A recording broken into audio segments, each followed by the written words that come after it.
Everyone, welcome to the Bristol Town Council meeting of February 7th. If you could all rise for the Pledge of Allegiance.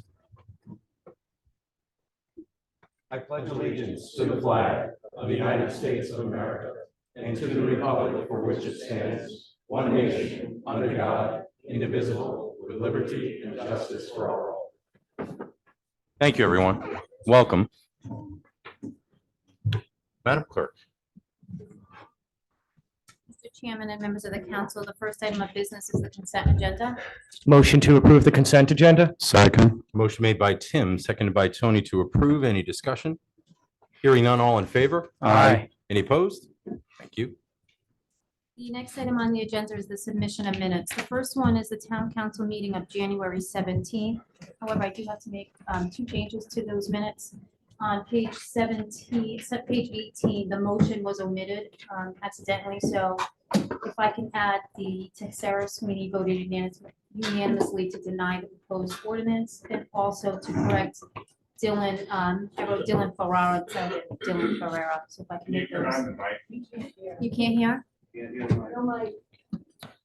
It's on. It's just not very loud. One second. I'll put it a little bit louder. So it's just to make the correction of the name change. And to add the motion, please. So moved. Second. Motion made by Tim, seconded by Tony to approve with those changes. Any other discussion? Just, Mr. Chairman, I just want to say, Madam Clerk, I was able to go through all the minutes, and I just want to thank you for the thoroughness and the completeness of the minutes. You're welcome. Any other discussion? Agreed. Any other discussion? Hearing none, all in favor? Aye. Any opposed? Thank you. The next item of the agenda is the town council special workshop minutes from January 24th, 2024. Make a motion to approve it. Second. Motion made by Tony, seconded by Tim to approve. Any discussion? Hearing none, all in favor? Aye. Any opposed? Thank you. So before we go into go ahead. I'm gonna try to turn this up a little bit. Okay, we'll give the clerk just a moment here.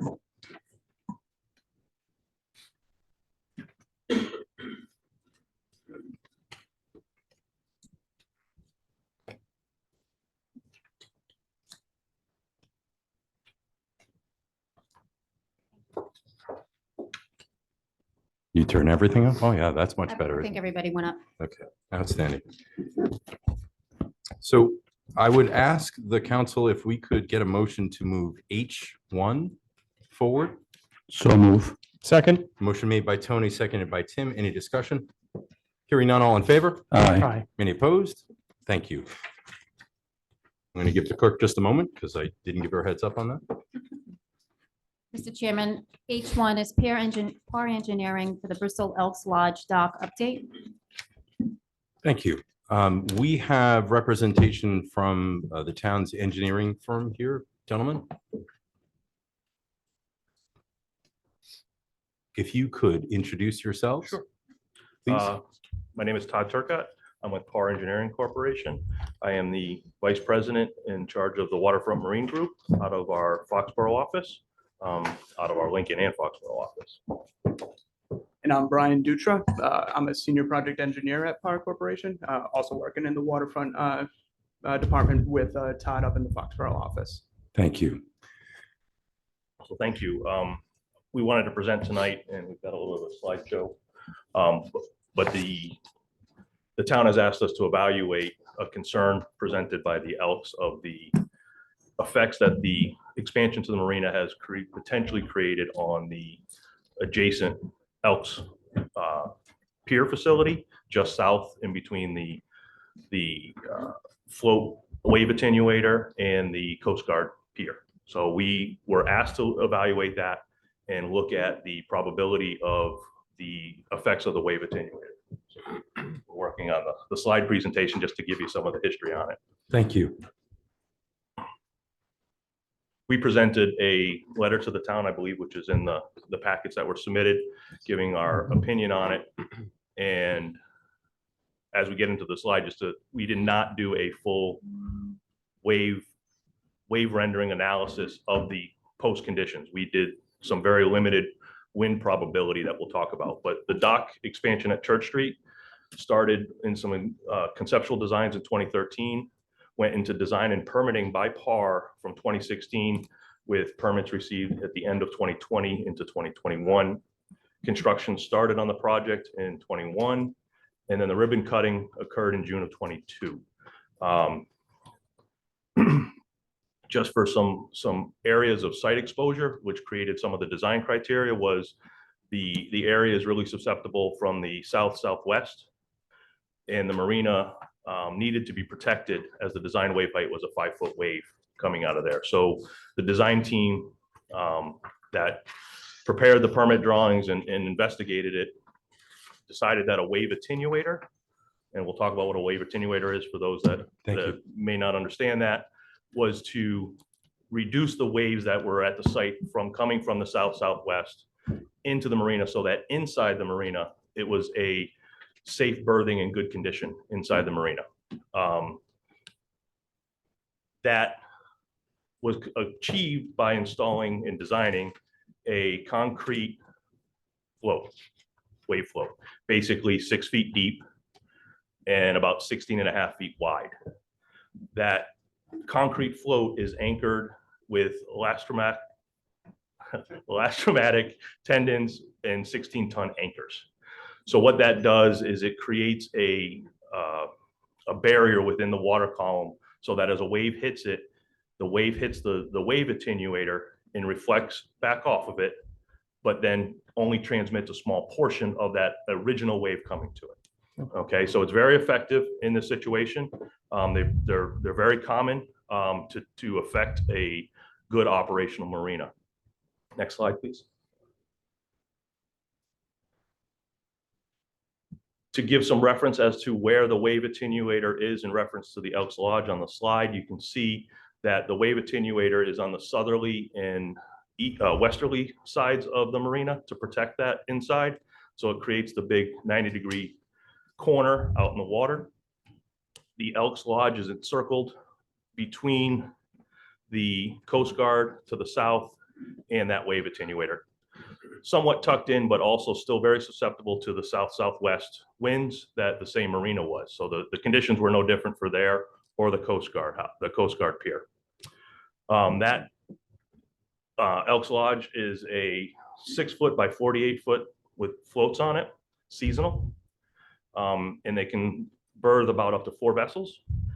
Behind that float system is a riprap revetment and concrete retaining wall. Again, another hard structure, basically a seawall in that area. And then that construction occurred and was completed for the float in 2003. Next slide.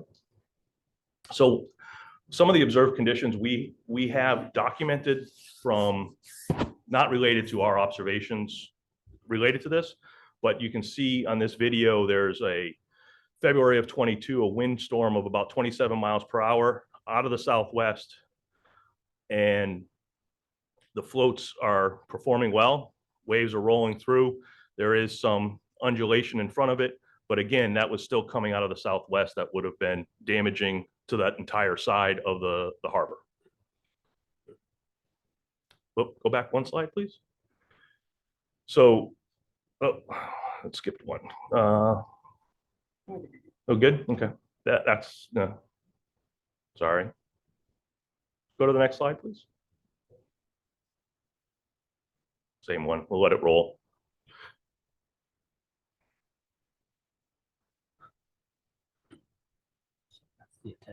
You can see the wave reflection where a wave comes off, hitting the stone revetment near the Elks Lodge is actually causing wave reflection back in front of the float also. So the seawall is doing a very similar thing. When it hits a wall, the wave reflect back off of it, similar to what happens to the float with more certainty. Next one. We're skipping that one for some reason. So this is another video, a little bit calmer day, about 15 miles per hour. You can see in this that there isn't a lot of oscillation in the waves. It's pretty rolling through, coming out of the south and rolling past it. Very little activity coming off of it, causing normal conditions coming out of that, normal wind speed out of the south. Let's see. another one. One more video. Here we go. So this is the one so you can see the red circle on the piles. If we hit play, ooh, maybe that's just a picture. So those piles, you can see the very little wave activity in those piles. Those are the yacht club's piles. This is a 25-mile-an-hour wind out of the southeast, and the waves are not really generating a lot back off of the wave attenuator into that area. So still relatively calm and not causing a lot of wave activity in that area. Next slide, please. So one of the things that we looked at was we were really just looking at what type of wind condition would actually produce a condition off of the float at the yacht club that would be considered no longer good. And what I mean by that is in berthing conditions, when you have waves a foot or less, in design standards, that's considered a good condition, okay? If you have waves at about a 1.2 to 1.5 feet, that's considered a moderate condition. It's not bad, it's just moderate. It's not as good. And then you have fair, which would be higher waves. So we looked at the fact that if a wave hitting the wave attenuator 100% reflected off the wave attenuator, which we know that's not true. It's somewhat less than that, but for conservative sakes, we looked at that from what a wave generated wind would do, wind generated wave would do, is 1 foot. Well, to create that 1 foot, it only needs to actually be 6 inches in height coming in, hitting the wave attenuator, because as it hits the wave attenuator, it comes back and can double up. So you now have a 6-inch wave on top of a 6-inch wave that could generate your 1 foot wave height that would then put you out of the good category. I don't want to get into a lot of the different wave theories, but wave growth is either fetch limited or duration limited, meaning fetch limited is the distance to the nearest shore, how long that wind travels over the water. So from Prudence Island to Bristol, that is going to be a fetch length, okay? If that fetch length isn't long enough, or if the wind speed isn't high enough over that fetch length, it then becomes a duration limited, that the wind has to blow for over an hour or more based on that to generate that same wind if it was a higher speed. Okay, does that make sense? We're staying barely with you, but go ahead. Yes, go ahead. So at the end of the day, our results showed that we're mostly duration limited at about 11 knots. And that's going to produce a wave that would create a wave condition off of the wave attenuator towards the Elks, not necessarily at the Elks, but towards the Elks of 1 foot. What we found out of it, next slide, please. This might help the fetch type of, you can see all the different directions that the wind can come off of that. And when I say fetch limited, it hits the land masses. Next slide, please.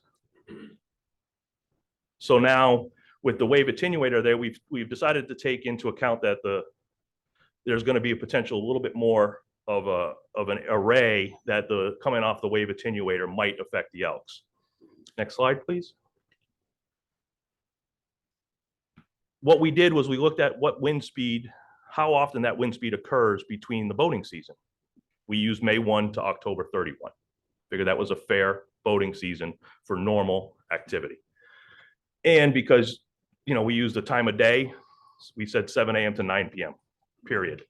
That gave us the amount of hours that could be affected. We took wind data from several different wind stations throughout NOAA's stations, and our analysis basically came up that we have plus or minus 4.5% of the boating season, the time could be 8 o'clock at night, could be at 7 in the morning. We didn't go down that far. 4% of the time you might have a 1 foot or greater wave. That only changes it from good to moderate. Doesn't change it to bad, it just changed it to moderate. Next slide, please.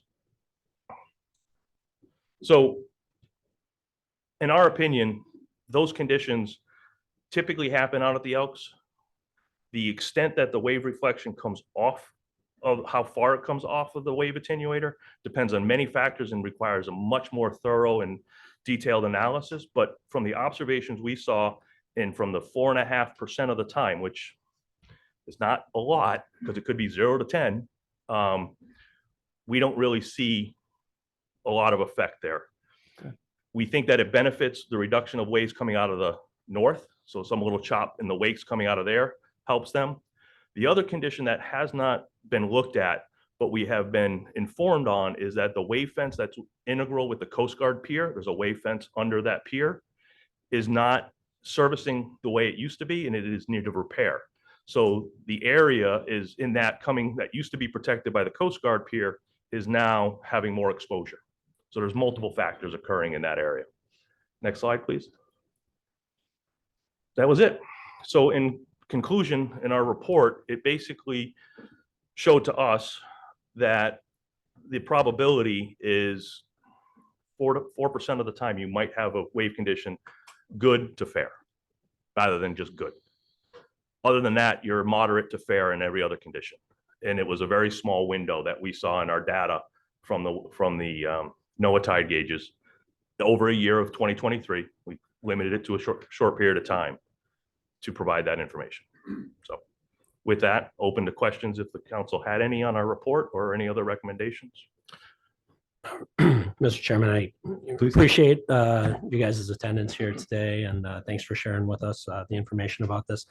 You had talked about some other effects that could be at play here, specifically some of the infrastructure there over at the Coast Guard house. Yes. Can you talk a little bit more about that? And if, I mean, is that something that in the future that they would have to fix or something like that? Can you explain it to a layperson? Sure. So underneath and I haven't inspected it personally. We've been informed about what it is. I believe there's others that might know a little bit more about it from their intimacy with the Coast Guard pier, but we understand that there's underneath the timber structure, which is a pile supported structure, there's a timber frame of wood vertical post basically hanging in the water with a frame system supporting it that mitigates waves coming through. It's a wave fence. Instead of being a wave attenuator, it's a wave fence.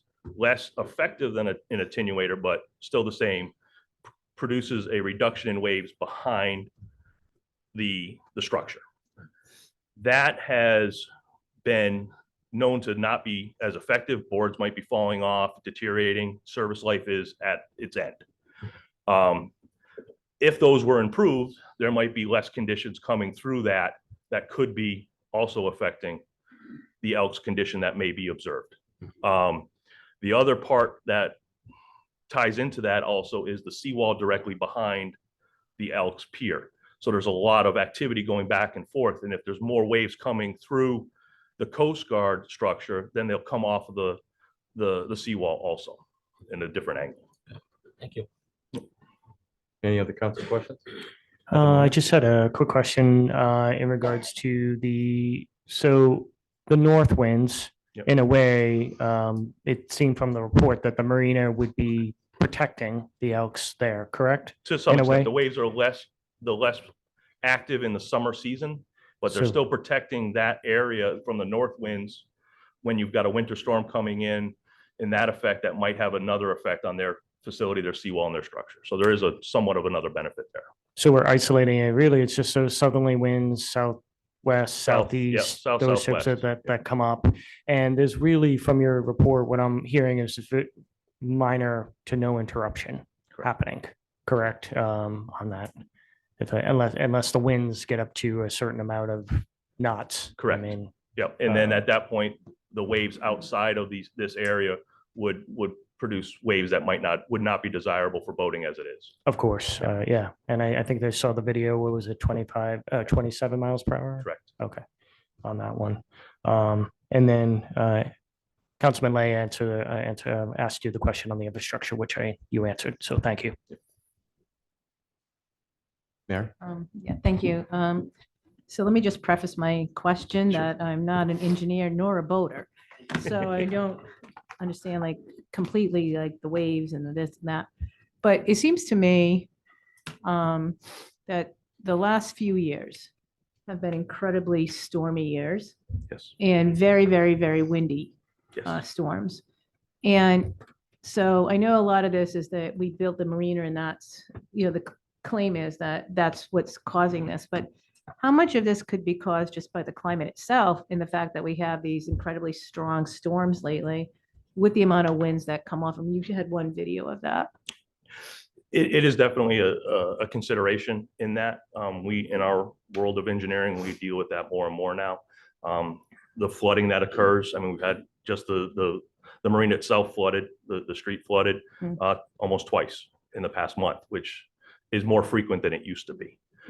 So that does add a play in it, a part in the play. So I mean, I'm not going to ask you to give me like a percentage of what you think, like if, you know, what could be the climate and the weather and what could be, you know, the marina and what could be the Coast Guard. I mean, it seems like to me, it could be all of the above.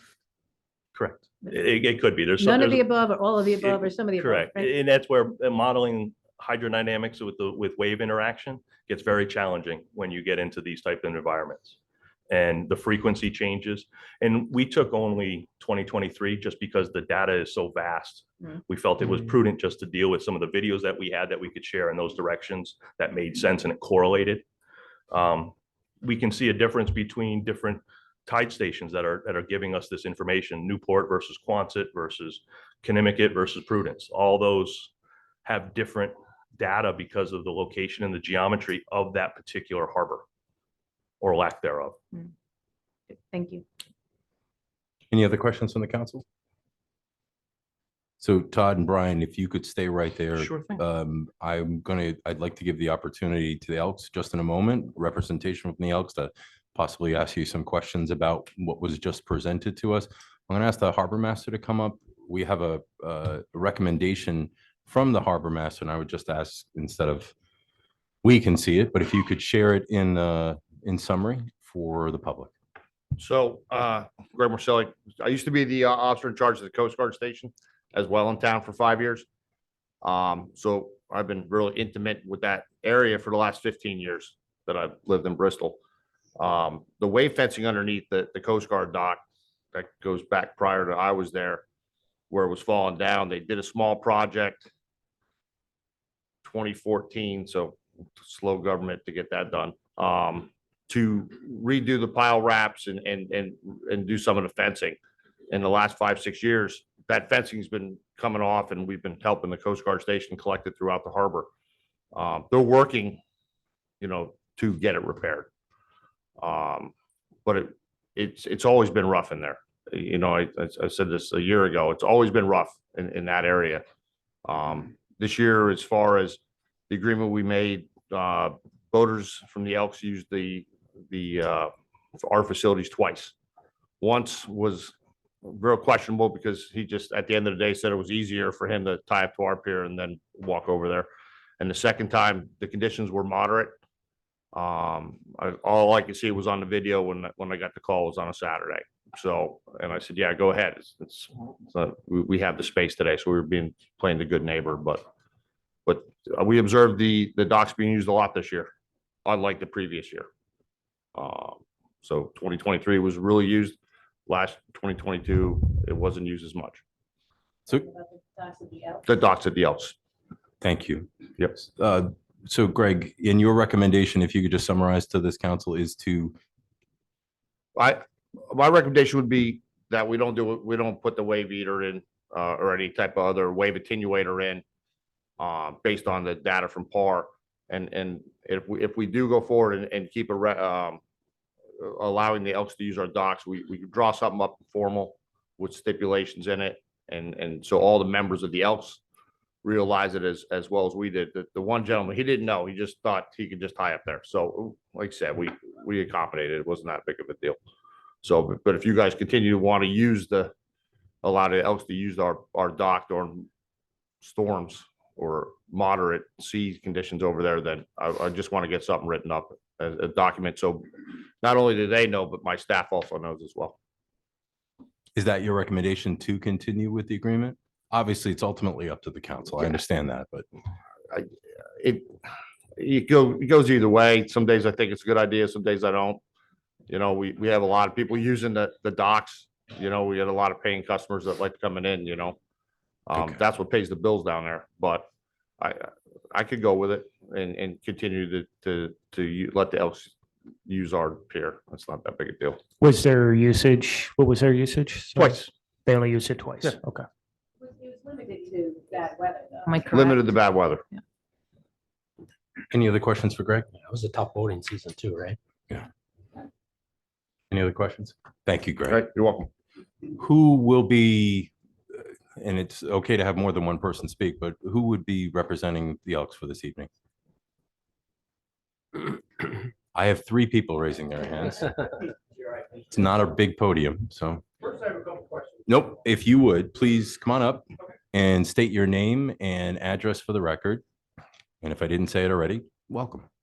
My name's Eric Gardner, and I am the lodge manager at the Elks, and I live in Barrington. What's your address in Barrington for the There's record? one please? Bowdoin Avenue in Barrington. Thank you, sir. Go ahead. So a couple questions. So PAR Engineering, who did this report, is also the engineer who built the marina, correct?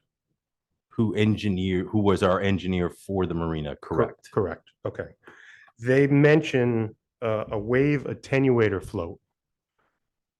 What is the difference between an attenuator and a floating breakwater? Guess what, Todd, you're up. Sure. I can answer both questions. I don't know how close I need to get. Okay, If you can hear me or not. First off, the engineering firm that designed the marina did the analysis. That's true. The company did. The 2 engineers in front of you had nothing to do with it. The design. We analyzed it completely separate. I wasn't at PAR at the time, so I had no knowledge of their workings or their analysis. I took at it from a professional engineering standpoint, looking at the project from fresh eyes. Secondly, wave attenuator versus concrete breakwater. Is that what you're saying? Yes. Floating breakwater? Floating breakwater. They're basically the same thing. It's a breakwater. We call it a wave attenuator. It attenuates waves. Floating concrete breakwater, they're usually interchangeable Same thing. for the most part. In all the bid documents, it's listed as a floating concrete breakwater, which to me is something that stops the waves and doesn't attenuate the waves to go through. I think that's one of the problems. You saw the photo of the 6-foot deep concrete floats. That stops the water. So that's one of the issues. I know this gets positioned as the problem doesn't exist.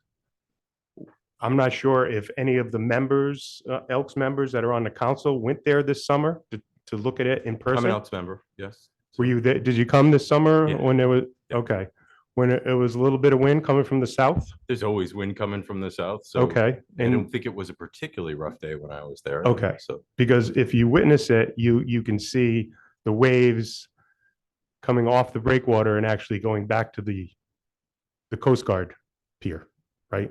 So when the waves blowing from the south, the waves should not be coming from the north. Is that correct?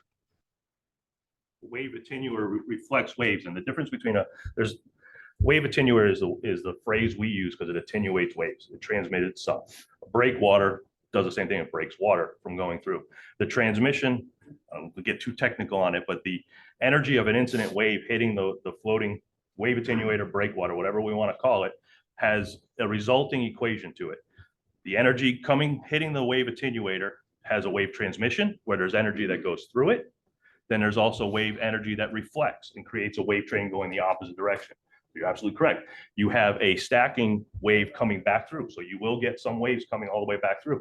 The energy, and again, this is where the complex analysis, where there's a lot of other factors, but there's also a component because this is not a pile supported wave attenuator, concrete breakwater, that the piles are rigid and don't allow it to move.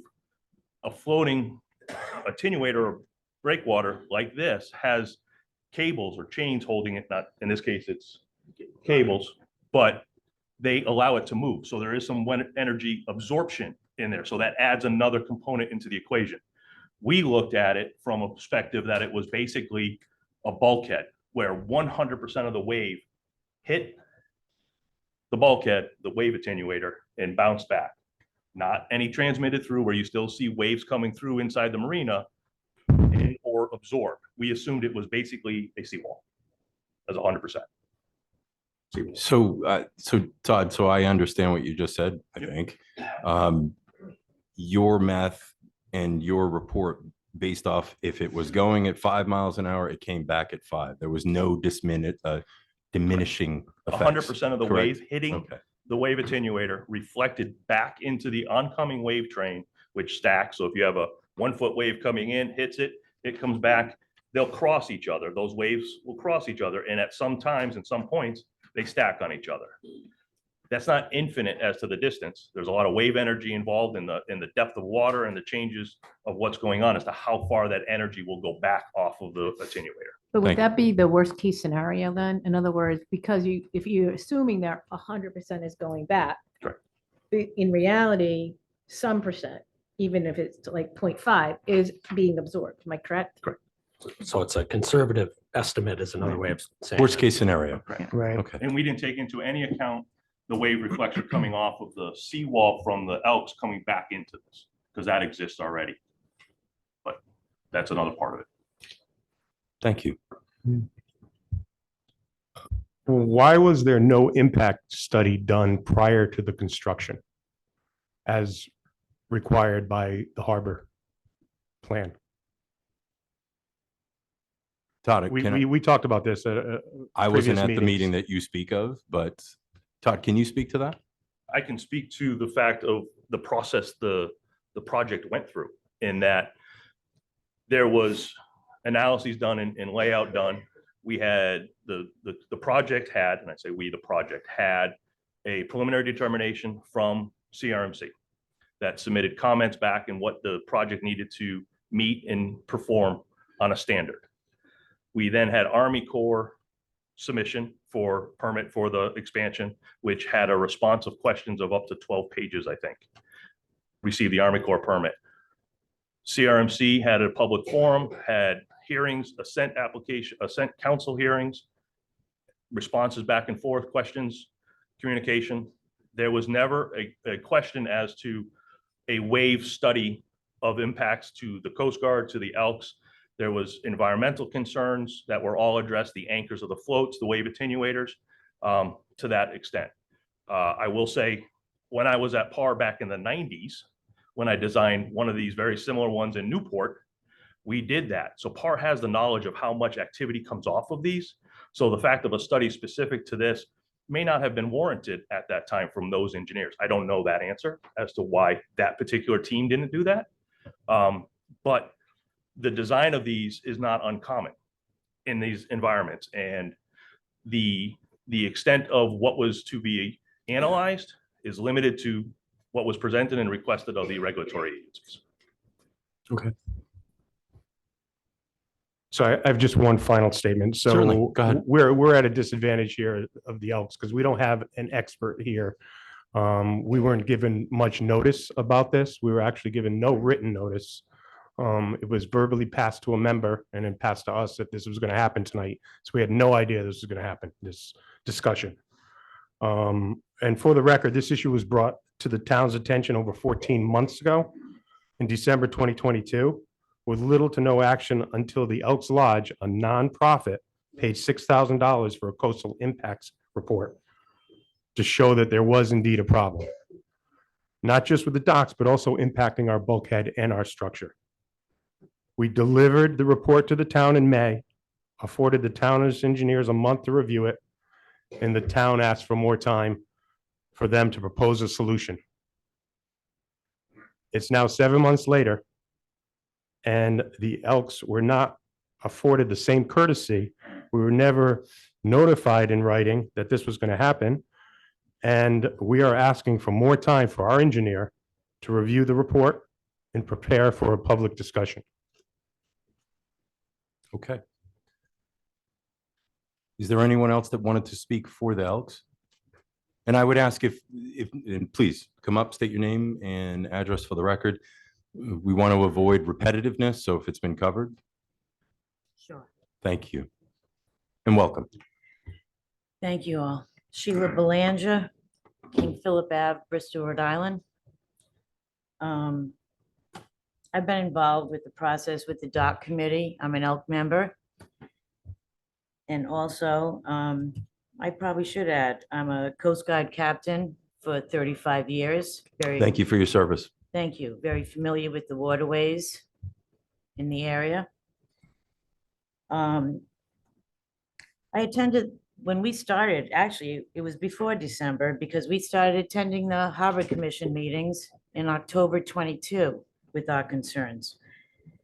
And I just wanted to bring up, I don't want to get into all the other stuff, but it was because of that summer after the marina came to fruition, that so many members couldn't pull up and approach the docks that we had. We have these little docks, and as you saw in the video, with these cement docks, 6 feet deep, they weren't moving when you saw those waves rolling by. Imagine what they do to just your neighbor's docks or anybody else's docks who can't afford to have 6-foot cement docks in. We went that whole summer. I know I did, others did, and so many members came forth, probably over 100, and said we couldn't even get off our boat and tie up. It wasn't safe.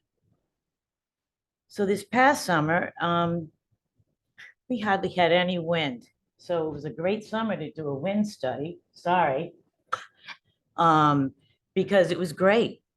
That's why we only had 2 people that went and said, hey, can we use your dock? We've had a lot of windstorms in the last several years. I agree. Outrageous, worse than ever. But the past summer, it was nice and calm. It was one of the most calm boating seasons. And I know I can remember even our harbor master at some of our commission meetings, he agreed. We're lucky that this summer was so. I really think that there should have been a wave modeling impact study done ahead of time. I won't get into that. It's already been addressed. But my deal is from October 2022, and I know they're probably sick of hearing me, quite honestly, and especially being a female, like what is she up there for anymore? I asked many times at the monthly Harbor Commission meetings, I said, if I'm doing something that I think is negative and causing a negative impact, you're going to hire me to do a study on my work and give myself a report card on what I've done and designed. I asked for an independent engineer. I asked them if they would have the town hire an independent engineer month after month. And several months into it, I can remember one of the Harbor Commission members saying, we want to have the guy who designed our work. We want to get his opinion first. And we all agreed, okay, and see what he says. And that, 4th of July comes, it's hard, it's busy in our town. But after that, we just didn't really get any answers. And we asked continuously, we need an independent engineer.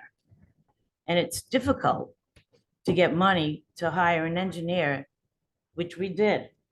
And we fought for it. It wasn't easy to get the funds, to get somebody to look at what we were dealing with. But I continue to say, I think the town should have hired an independent engineer rather than someone who we think might be part of the problem, the design. That's all I have to say, and thank you for your time, folks.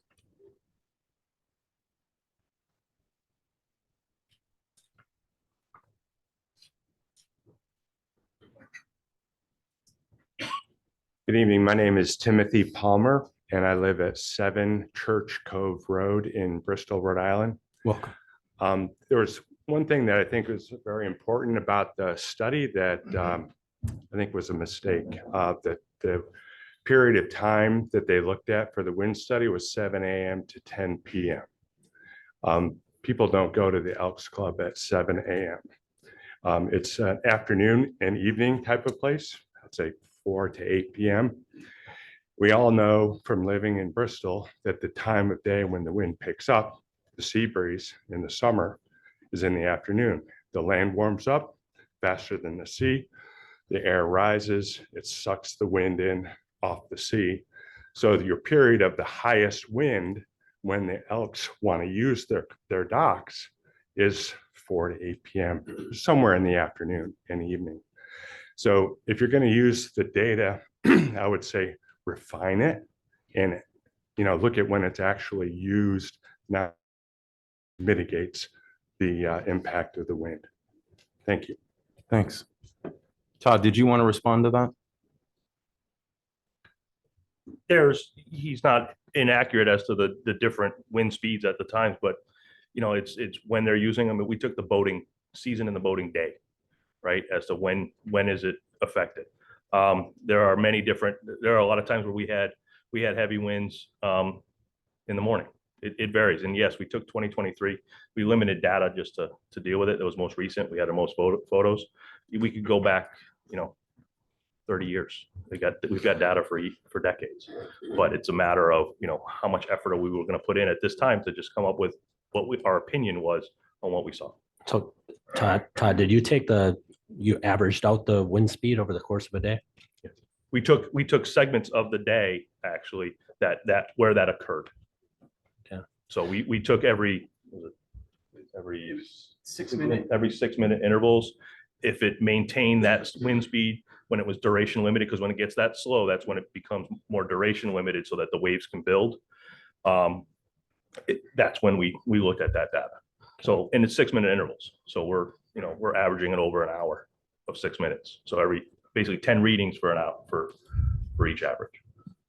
So might there be a little bit of truth to what? There might be a little bit more if you take out some of the morning, but then if you limit some of the night, get more in that middle, there might be a little bit more time dependent, but I'd have to go back through that.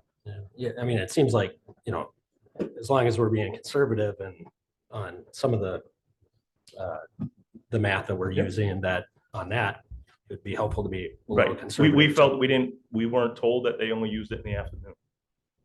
Boating starts sometimes early in the morning. Yeah, you come back in the afternoon, but it happens. We thought we were a little late at 7, but we felt, well, not everybody gets up and out on the water for 5:36. I do. Thank you, Mr. Chairman. Todd, question, you mentioned CRMC, and I'm somewhat familiar because I'm dealing with the project elsewhere, and actually 2 projects in dealing with CRMC. But with that being said, do we address all their questions or concerns that they may have had regarding the area? Yes, sir. Yeah. And I know the reviewer personally, Dan Goulet. He was a really good engineer. So I would have expected him to raise concerns. He's raised them on other projects of mine for different things and stuff that really he looks through. So he was a good reviewer. He's retired from CRMC now, but he was a really good reviewer. Thank you. Any other questions? Was there anyone else that wanted to speak from the Elks? You 2 gentlemen? Please. My name is Steve Croteau, 403 Wood Street, Bristol, Rhode Island. Welcome. I'm an Elks member. And I have a question on the report.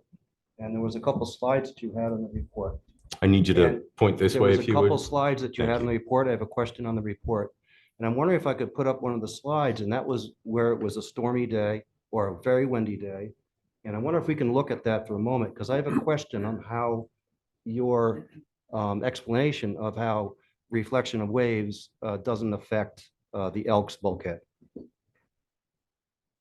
So just give Eric So a moment if you if we would. can pull up that slide, I Yep. just have a So question. Steve, just 1 sec. We're doing that right now. Thank you for very much.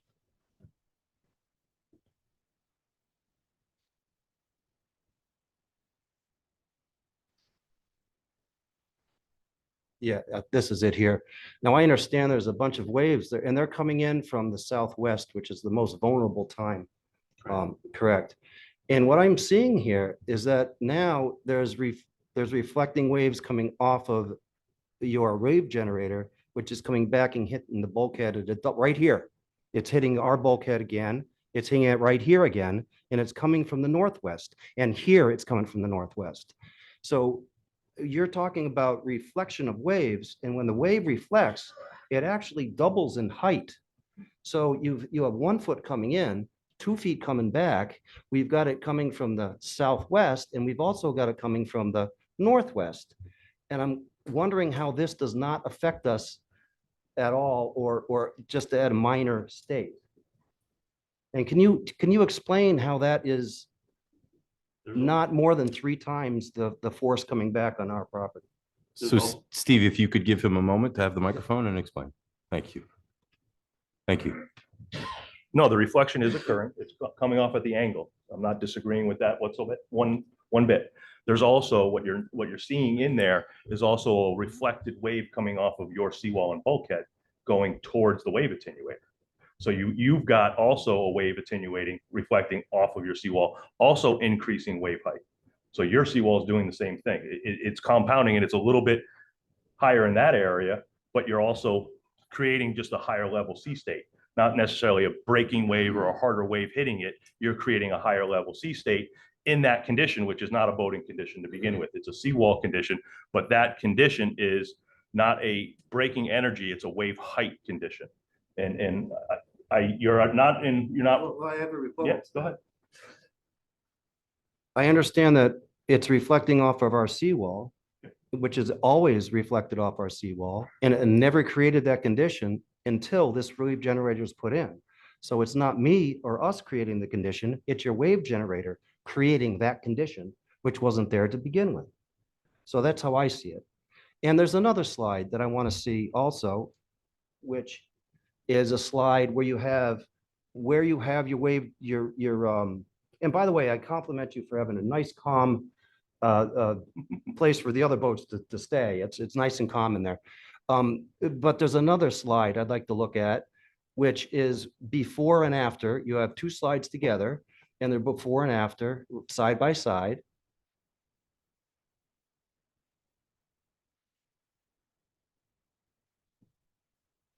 It's a little further. You have to be patient. It's a Yep, yep. PowerPoint and No, it's okay. sometimes it's painful to go through.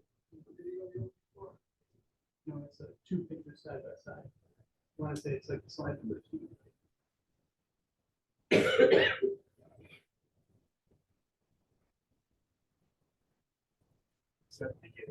Yeah. Yeah, it's before this. It's introducing the Elks. Is that what the one?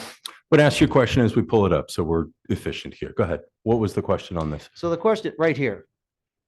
No, it's the one before that, I think. Oh. Okay. No, it may be the one after, but what I'm seeing it's the one after. Right here, you'll see on the waves themselves from this aerial view, you can see the waves reflecting off of that wave generator and directly coming back to the Elks. And that never existed before. And I understand it's been wavy there before, but this is twice the amount. It's more like a washing machine in there. And I've been going into this harbor for 59 years. As a kid, I had a little quahog boat, and I went right over to the dock. And I have not seen this as just as wavy as it's been for the past 2 years since this has been put in. So that's all I have to say. And I just wanted to make sure, and I had a question on your report. Thank you. The waves reflect. We've never said the waves don't reflect. It was the amount of frequency and condition that occurred. Thank you. Was there anyone else that wanted to speak from the Elks? Hi, Brian Henry, 4 Fairmont Ave, Bristol. Welcome. Thank you. Great dock, great system. It protects Bristol Harbor fantastically. I've been on the water for 40 years, and I was in Newport for 30 of them. I fell in love with this town, moved here 10 years ago. I've always used the Elks dock. I'm an Elk from Newport, 25 years. I've been using their dock. Great place to tie up. Family and friends, we come in, we enjoy the town, we have a great time. Since this has been put in, the reflection, I got to say, I've been there probably 6 times in the last, since inception of the docks. And luckily, Greg has let us come over. I've called up. I didn't say I'm an Elk. I just realized I couldn't tie up. I've got a 30-foot power boat, 30 feet, and it was getting knocked around like crazy since this has been in. The reflection makes a huge difference, huge difference. So I'm a solution-based guy. I called up, they let me stay over there. I paid, didn't tell them I was an elk, not a problem. Beautiful docks. Maybe what Greg said, giving the Elks a few docks, give them a break. That's something they could definitely use when they come over, because that dock is almost unusable when it gets over 7 knots. 7, 8 knots, you can't get on that dock. You just can't do it with a 30-foot boat. It just knocks the heck out of my hull. The other solution may be, I don't know if the Elks can build something similar coming out of the south side of their property and going out, and that would protect that whole area as well. But that's CMRC, that's big money, that's a different discussion. But I just want to let you know, as somebody who's been on the water for 40 years, it's made a huge difference. I can rarely tie up there anymore, and I kind of bypass it. Anything under 7 or 5 knots, yeah, I can tie up. I just wanted to reflect that to you folks. Thank you. Thank you. Mr. Chairman, thank you. My name is Zachary Heath. I live at 33 Brooks Farm Drive. I have been an elk for 12 years now. I'm also the captain of the Elks Handliners Club. We fish off of the dock, and it was unfortunate when the new marina went in. We lost half of our fishery, but it's best for the town to have a nice fancy dock, so we took it in stride. But I've been fishing on that dock for many years, and I can tell you that the difference before and after the new marina was put in is very dramatic.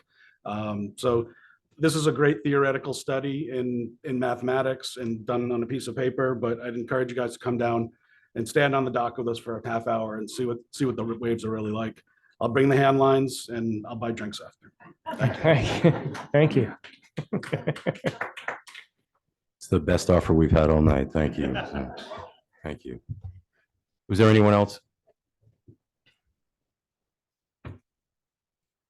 Mr. Chairman, Rick Backus, 311 Woodbridge Lane, Bristol. Welcome. Thank you. As far as the board of directors for the Elks are concerned, we're definitely understanding the problem with the docks, but we're more concerned about the seawall and what may happen to our seawall, which holds up our building.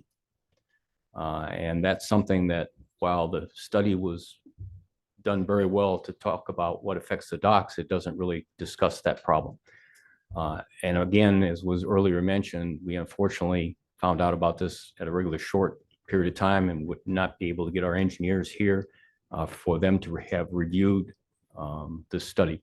So the only thing I would ask from town council, other than the fact that you've been a great partner with us and the harbor master, and we've been able to use docks when we need to, and so on and so forth, which is a great help. But before we make any decisions about whether we need to do any more attenuators or not, we might want to have a partnership and do some kind of study so we can really figure out what the impact is going to be in the long term to our seawall.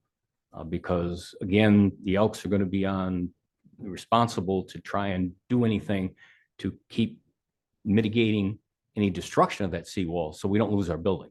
Okay, so we're certainly open to some kind of partnership with the town and try and move this forward and come up with a solution. And again, it may be no more than what we're discussing tonight. We understand that.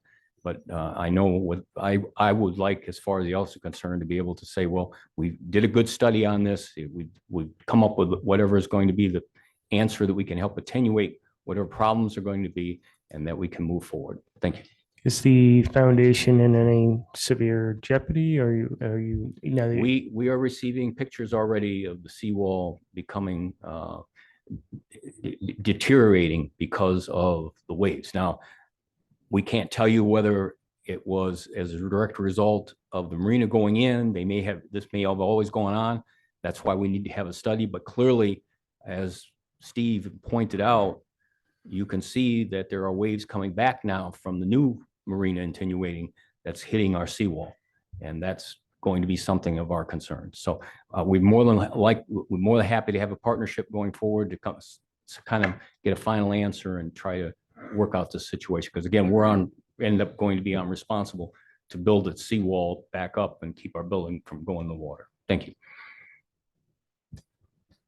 Thank you, everyone. Council questions? Nothing? No. Okay. So what was in front of us this evening was from this council's request, ultimately from the Elks, to have us take a look at this. And our engineers are telling us, and Todd and Brian are here, please, correct me anywhere you disagree on this, is that the effect is minimal. I don't know how else to say that. You said 4.5%. I would call that low impact. I did see part of the conversation, my colleagues and I saw some of those waves coming back, but I'm assuming that your numbers, and this is the part where I need you to make sure that I'm hearing this right. Worst case, best case, put it all together. You were seeing those worse than normal 4.5% of the time. Do I understand that? Yes, what we were looking at was the operational ability of the Elks floats during conditions that would be considered operable for marine activity. Of that time, we are saying that 4 to 5% of the time was affected because the wave attenuator reflected waves that produced a wave environment that was no longer a good condition for berthing. Okay, that's what we're seeing based on the wave data again from 2023. That's what we were seeing. We did not take into a full analysis as we were not asked to take into a full analysis of the larger waves and those going off into the effects of the seawall. Again, the seawall is directly exposed from the southwest, which has been southwest from waves on their own. We're seeing more and more seawall damage across New England with these storms that we've been getting out of the south. Directly out of the south, we haven't seen these windstorms to the extent we have. And I've been working on the Cape in severe revetment damages because of these direct southerly winds. Did you say revetment? Oh, sorry. I'm not familiar with that. I didn't mean to. Revetment is a stone sloped, basically a big stone riprap. Okay. We call that a revetment. It's a slope that's reinforced with riprap. Sorry, I didn't want to throw that in. But we're seeing a lot I have of no damage. problem admitting when I don't know what you said. So We've been seeing in our profession a lot of damage that we haven't seen in the past couple decades because of the activity out of the southwest.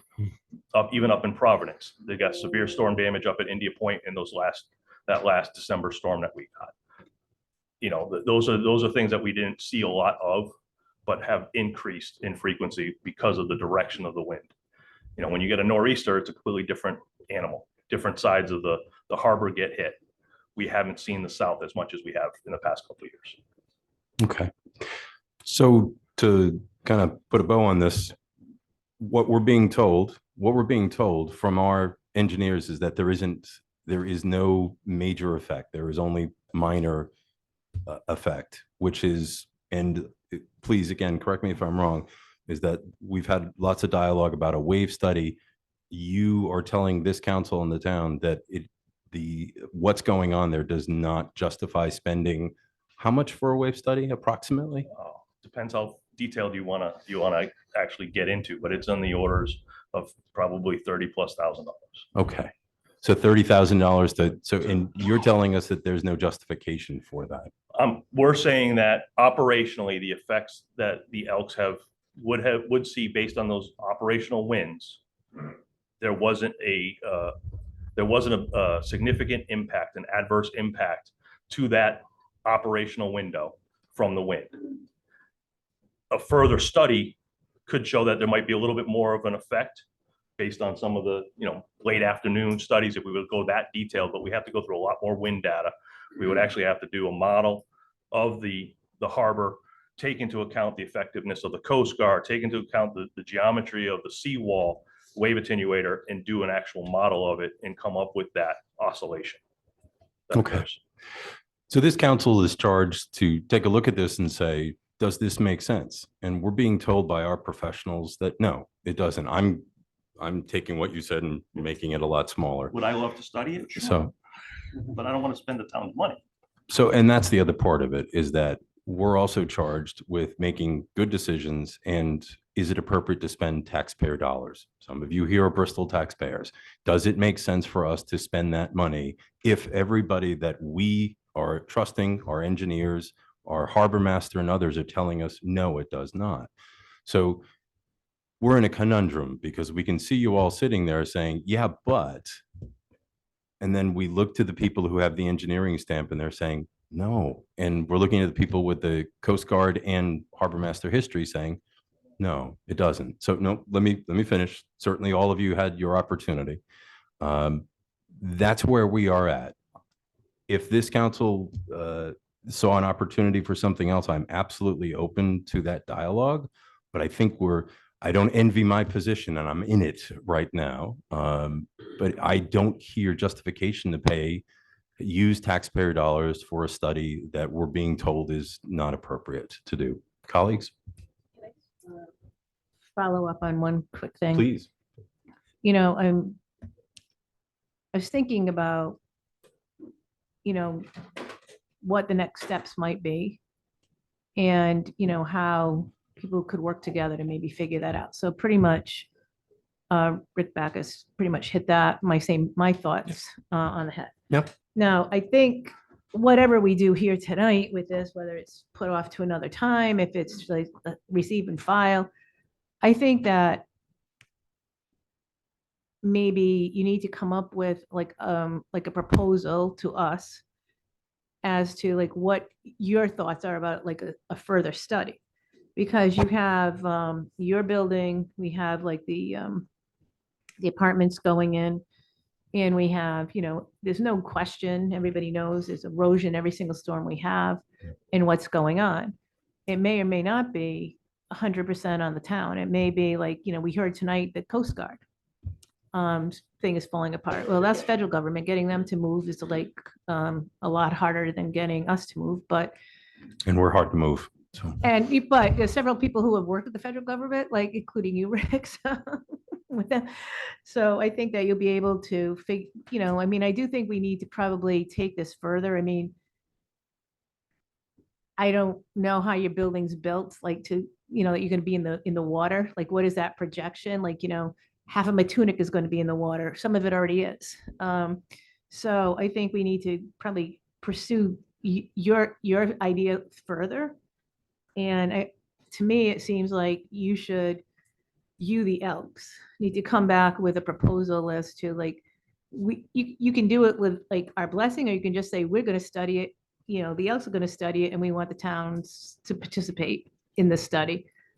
And I think we just need to know more further what that is, because I mean, it's all these wave studies, we could have tons of them, but like, what is it? What is it? So if you, like I said, I'm not a boater, I'm not like an engineer, but if you're coming down from the Coast Guard, and we had 2 Coast Guard people here today, and slightly different views on that. So I thought, wow, it's like lawyers get to them in a room. No, I'm kidding. You couldn't help yourself, could you, Mary?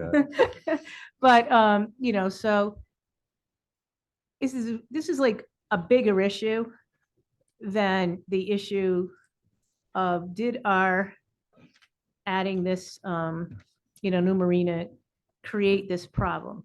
Maybe, I don't think, I remember feeling it didn't create it. I have a feeling it might have slightly worsened it, but the climate, the storms, everything, like every single storm we have with the wind, like this is nothing to do with the water, but the twigs and the limbs that come down around where I live here in downtown Bristol, it's unbelievable, So whatever we do with this presentation, I think is one thing, but I do think there's another step beyond that, Mr. Chairman. Anybody else? I just like to say to the Elks that, you're extremely important to this community. We value you and we value the partnership that you have with the town. For me, myself, as things are presented, I have to look at the facts of the case. And at this time, like based on the PAR analysis and the recommendation from the harbor master, I think, the Elks should continue to do their study on their side.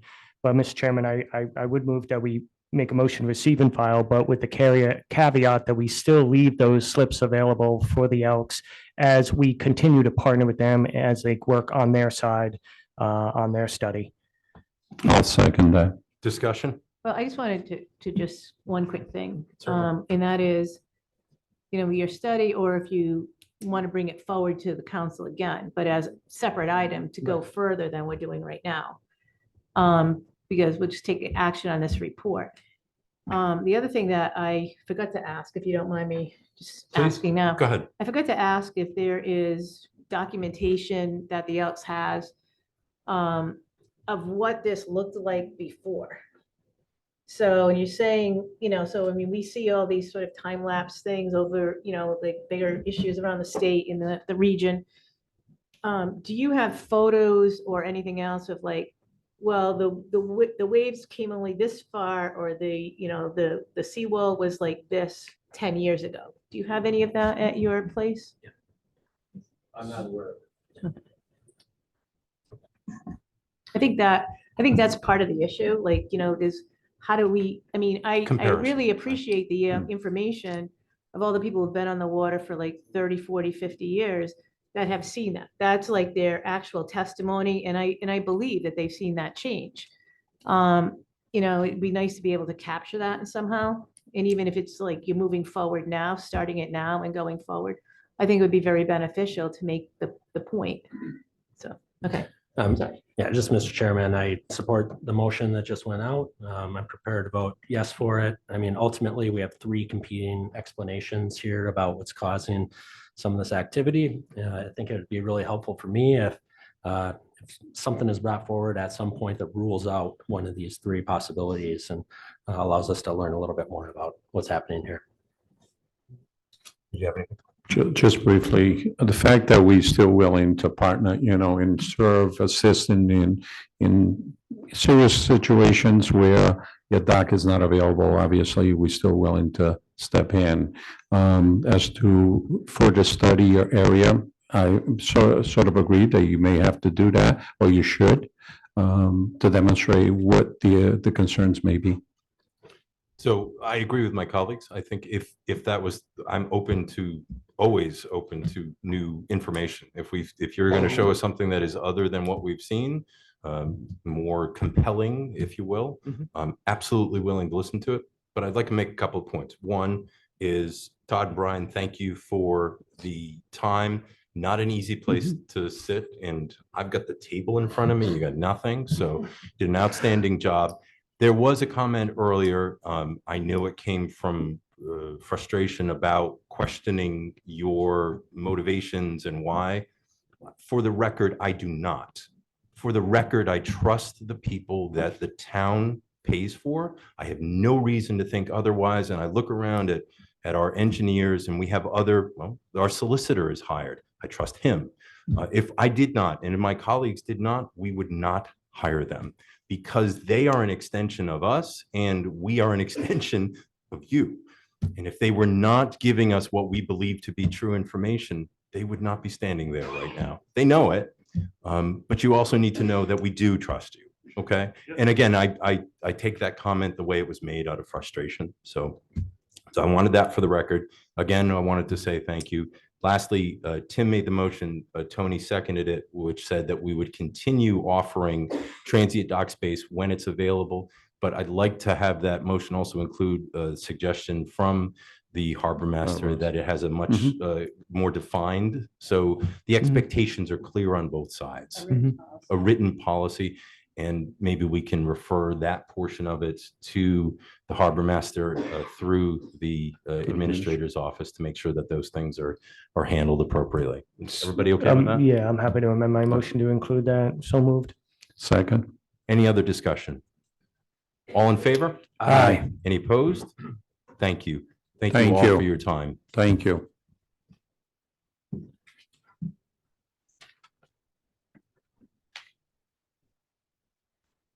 Mr. Chairman, members of the council, the next item on the agenda is C1. This is ordinance 2024-1, Chapter 11 and 18, Chapter 11 Comprehensive Fee Schedule.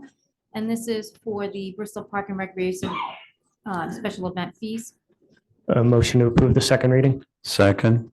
Motion made by Tim, seconded by Tony to approve second reading. Again, this was to remove this out of ordinance and allow us to make those changes without changing the ordinance. Any other discussion? As well as fee changes. And fee changes, I apologize. Any other changes? Any other discussion? No. Hearing none, all in favor? Aye. Any opposed? Thank you. The next item on the agenda is C2. This is ordinance 2024-2, Chapter 15 to junk secondhand and antique dealers. And this is to comply with the legislative changes exempting licensing requirements for businesses dealing with secondhand consignment goods, resale, and theft goods and antiques. Make a motion that to be considered first reading. Second. Motion made by Tony, seconded by Tim. This constitutes first reading. Any discussion? Hearing none, all in favor? Aye. Any opposed? Thank you. The next item on the agenda is C3. This is ordinance 2024-3, Chapter 16 to Article 5, stopping, standing, and parking. And this is to add a 30-minute parking restriction on High Street, Monday through Friday from 10 a.m. to 4 p.m. First reading. Motion to approve first reading? Second. Motion made by Tim, seconded by Tony to approve first readings or any discussion? Hearing none, all in favor? Aye. Any opposed? Thank you. The next item on the agenda is C4. This is ordinance 2024-4, Chapter 17, Article 2 to alcoholic beverage establishments. And this is to increase the number of Class BV limited liquor licenses from 7 to 8. First reading. Make a motion, this constitute first reading. Second. Motion made by Tony, seconded by Tim, that this constitutes first reading. Any discussion? Hearing none, all in favor? Aye. Any opposed? Thank you. The next item on the agenda is D1. This is the Bristol Harbor Inn doing business as BHI LLC, 259 Dame Street. This is a request for dancing and entertainment license. Based on the recommendation, I move that we approve it. Second. Motion made by Tony, seconded by Tim to approve. Is there any discussion? Mr. Goldstein is here. Is there any questions you had? No? All right. Any other discussion? Hearing none, all in favor? Aye. Any opposed? Thank you. Thank you. Good luck. The next item on the agenda is F1, and this is for Edward J. Correa. This is the Carnival Chairman for the 4th of July Committee. This is a request for use of the town common for the Carnival June 17th through July 6th, 2024. The setup dates are June 17th through the 20th with a breakdown July 4th and July 6th. I make a motion that we approve it. Second. Motion made by Tony, seconded by Tim to approve. Is there any discussion? Yes, just 4th of July is here. It's only February. It's crazy. Oh, sorry. Okay. Get your fireworks ready, Tony. Yes. Any other discussion? Hearing none, all in favor? Aye. Any opposed? Thank you. So Chairman and members of the council, the next item on the agenda is F2. This is Library Director Dyer on behalf of Rogers Free Library and Bristol Book Fest Steering Committee. And this is a request to sell and serve alcohol on town property on April 5th. Based on the recommendation and follow all the rules and regulations, I move that we approve it. Motion made by Tony, seconded by Mary to approve. Any discussion? Hearing none, all in favor? Aye. Any opposed? Thank you. Thank you. Good luck. Good luck. Have fun. The next item on the agenda is F3. This is Stephen Cavalieri, 45 Congregational Street, and this is a request for no parking box on Congregational Street. Based on the recommendations, make a motion to approve. So I think the recommendation would be to refer to the solicitor create an ordinance. So moved. Second. Motion made by Tim, seconded by Aaron to refer to the solicitor. Any other discussion? Thank you, Chairman. No problem. I had a note. All in favor? Aye. Any opposed? Thank you. So agenda item F4, that was a coding error in the meeting agenda thing. That was actually the recommendation as F3B. So we've it just says shaved off 10 minutes you of the just meeting? shaved it off. Outstanding. So there's Nice no job. action on that. Nice Oh, job. boy. Moving forward. The next item on the agenda is G1, and this is the Newport and Bristol County Convention and Visitors Bureau. This is Brian Travers with interest in appointment and Stephen Brigidi also with interest in appointment. Mr. Chairman, I make a motion that we set interviews for the two candidates. Motion made by Tony, seconded by Mary to set up interviews for both candidates. Any other discussion? Hearing none, all in favor? Aye. Any opposed? Thank you. The next item on the agenda is G2. This is the Board of Fire Engineers with the term set to expire in February 2025, and you have the recommendation from the Town Administrator and Fire Chief. Council? I move that we accept their recommendation. I mean, this is receipt and file, isn't Right. it? Yeah, motion to approve. No, It's we have to to- approve it. Oh, approve, yeah. Yeah, we approve. Approve it, right? That's what you said, Mayor. I heard. Yes. that. You got it, Mary. Is there a second? Second. Motion Yep. made by Mary, seconded by Tony to approve. Any other discussion? Hearing none, all in favor? Aye. Any opposed? You got it right, Mary. The Mary was for our chairman. The next item on the agenda is G3. This is auxiliary harbor masters with the term set to expire January 2025. And you have a recommendation from the harbor master to appoint Thomas Lake, 60 Run Road. I'm assuming we, to add Tom to the list, correct? And accept them all? Correct. Okay, so move. Second. Motion made by Tony, seconded by Tim, as stated. Any discussion? Hearing none, all in favor? Aye. Any opposed? Thank you. The next item on the agenda is G4. This is the Bristol 250th Commission. This is for a total of 9 terms, and then I laid it out how the terms work, but 3 of them are to be appointed by the council. There's 4 people with interest in appointment from the council. The first one is Douglas O'Rourke with interest in appointment, Andrea Rounds, also with interest in appointment, Michael Riley with interest in appointment, and Warren Resenhausen, also with interest in appointment. And then you have Elaine White, and this is a recommendation from the Explore Bristol representative. And then F, it says Carol Zip, but it's actually Catherine Zip, so I apologize Your for that. software is error. not happy, Tony. Yeah. And this is a recommendation from the Bristol Historic and Preservation Society representative. And then you have Jessica Almeida with the recommendation from the Bristol Warren Regional School Committee representative. And then you have the town administrator's recommendation for Louis P. Cirillo. Motion to set up interviews. So I guess. And what- accept the referrals, I was right? just gonna Oh. say, I think that's great. We could set an interview for the council appointment or possible appointments. Yep. And accept the recommendations from the administrator, from the Bristol Warren Regional School, from Bristol Historical, and Explore Bristol. You're How's that still sound? waiting for 2 more. We did get one from the 4th of July committee. We're still waiting for 1 more recommendation from Roger Williams University, and hopefully we'll have that for the February 28th Okay. meeting. Perfect. You did not get, wasn't there a recommendation, Carol, I forgot her last name, from, for the 4th of July, wasn't there, They right? submitted it late. Oh, okay. And so that it'll be on the February 28th meeting. Thank you. So could we restate that motion and get a second on it?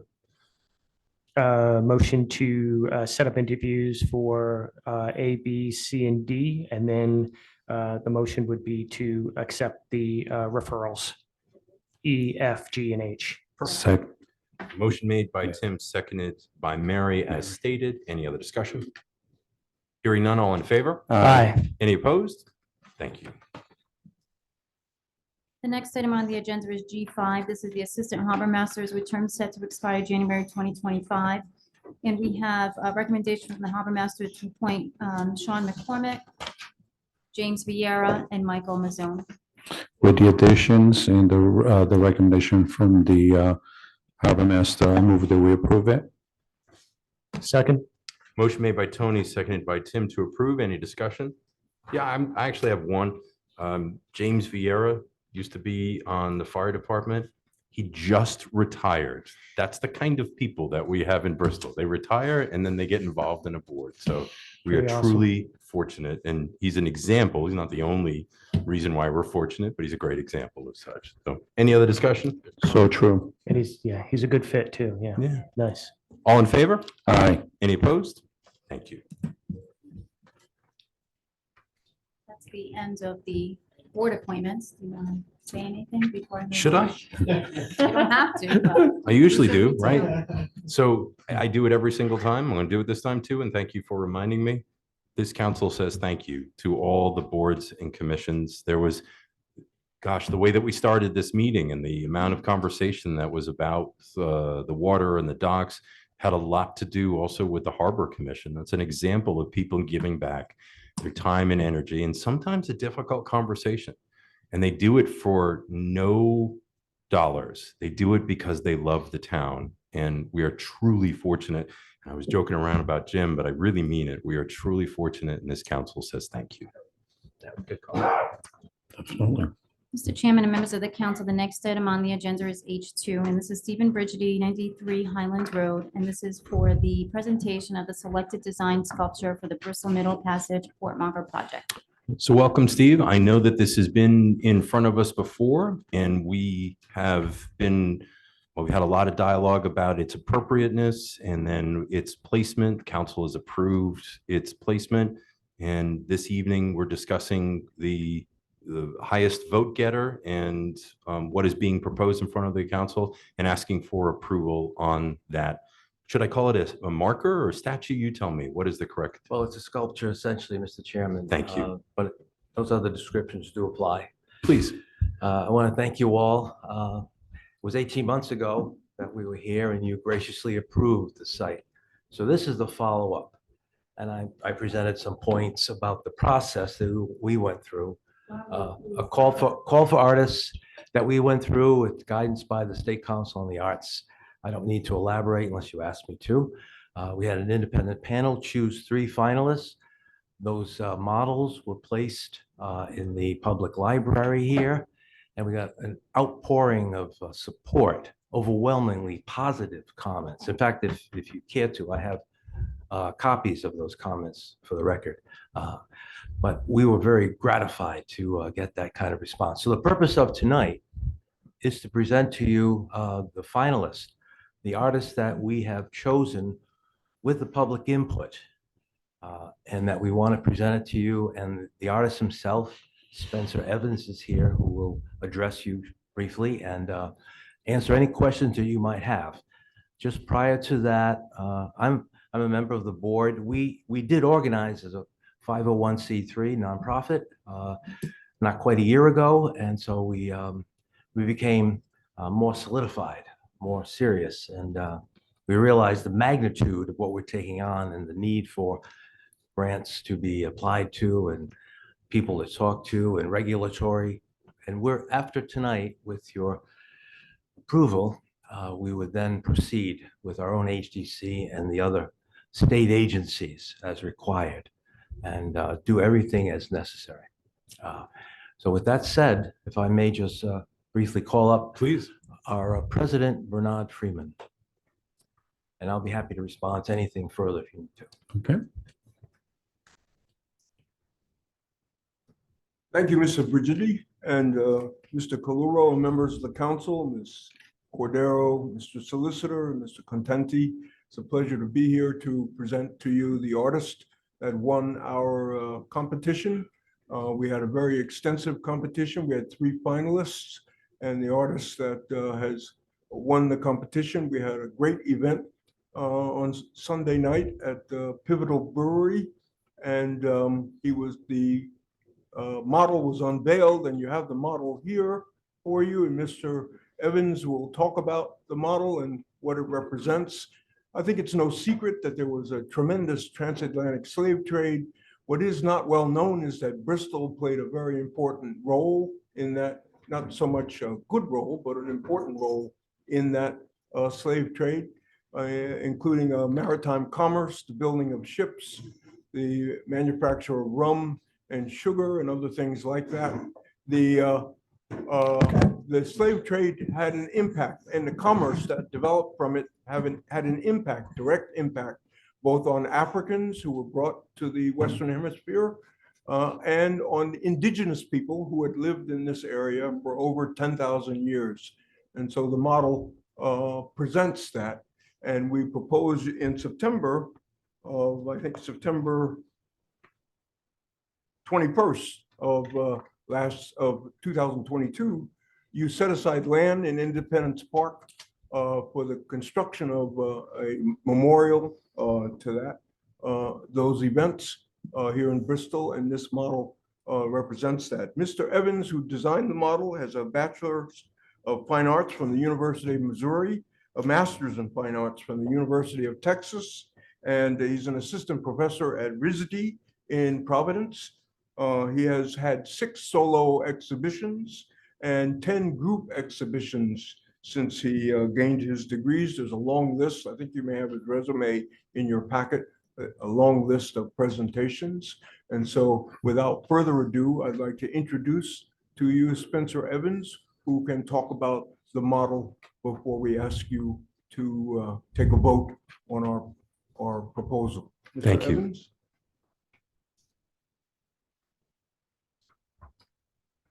Good evening. Good evening. Welcome. Thank you all for having us. I want to talk a little bit about this model here and the design that goes with it, the design that's behind it, this idea of what's appropriate. Dr. Freeman talked about the history of Bristol when it comes to transatlantic slave trade, when it comes to the displacement of the indigenous people here. And something that I do in my practice, especially when it comes to community work or public art, is I love to connect with the community itself before we even start anything. And something that I've learned about the community of Bristol just in the short time that I've been coming back and forth here since last fall has to do with I feel like there is a connection to history. There's a consideration for history here. And that's something that I wanted to be like really clear when it came to this. Now, when we look at this model here, we have 2 adults and 1 child. The 2 adults signify the ancestors of the Africans. Well,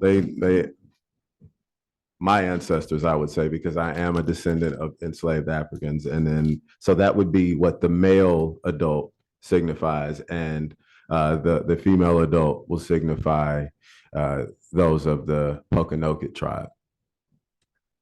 But something in this particular model and this design, when we talk about history, that does not show up here, and that's on purpose, and that is pain and trauma. That's something that I made a clear decision that wasn't going to be a part of this memorial.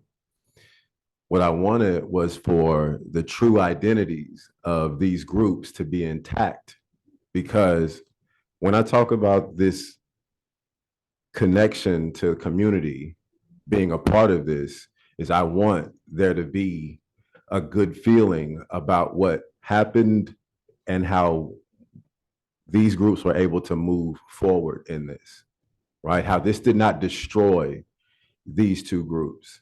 And that's something that's really important to me. And so that's the reason for the child that's moving forward. So the 2 adults are they'll be facing towards the harbor.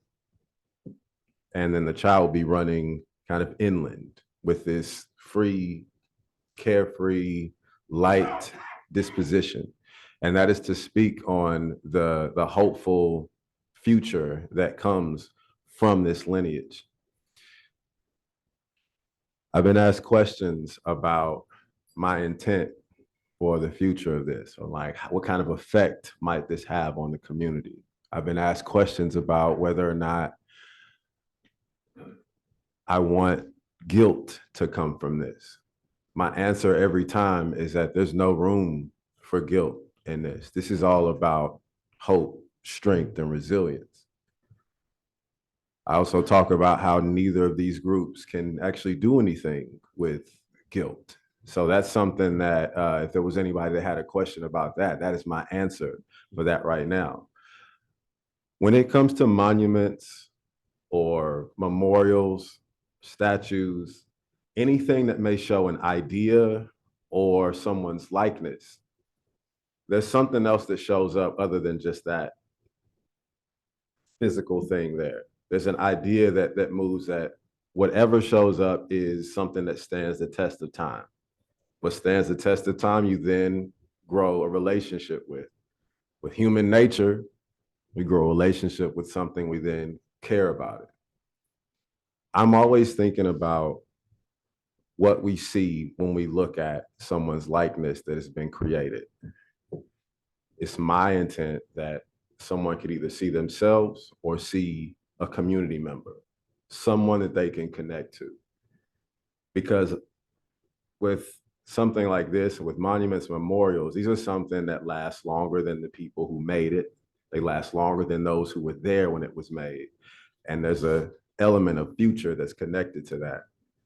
And so I often think about, how will this affect the future of Bristol and its togetherness when people are growing up and seeing this and thinking about history and noticing this is something that I grew up seeing my entire life. It speaks to the history of where I'm from. I have a connection to it. I have a bit of a responsibility that's there. In a lot of ways, it's not too unlike the seal of the town of Bristol. There's history that's in that in some ways it can be seen as uncomfortable. However, you can be honest about it and think about how you move forward from it. You have a connection to it and a responsibility, a sense of responsibility. And so that's something that I'm hoping that we can have with this one. I'll reiterate, anytime that I'm making anything that has to do with public art and something that is accessible to anybody who has access to outside, I'm literally thinking about how the community has a say in it. When you all ruled for the Bristol Port Market project to even move forward, you all made a step towards this reconciliation that we've been talking about. You all have a hand in this that is actually something that can be a beautiful thing for Bristol, and it's something that we can all appreciate.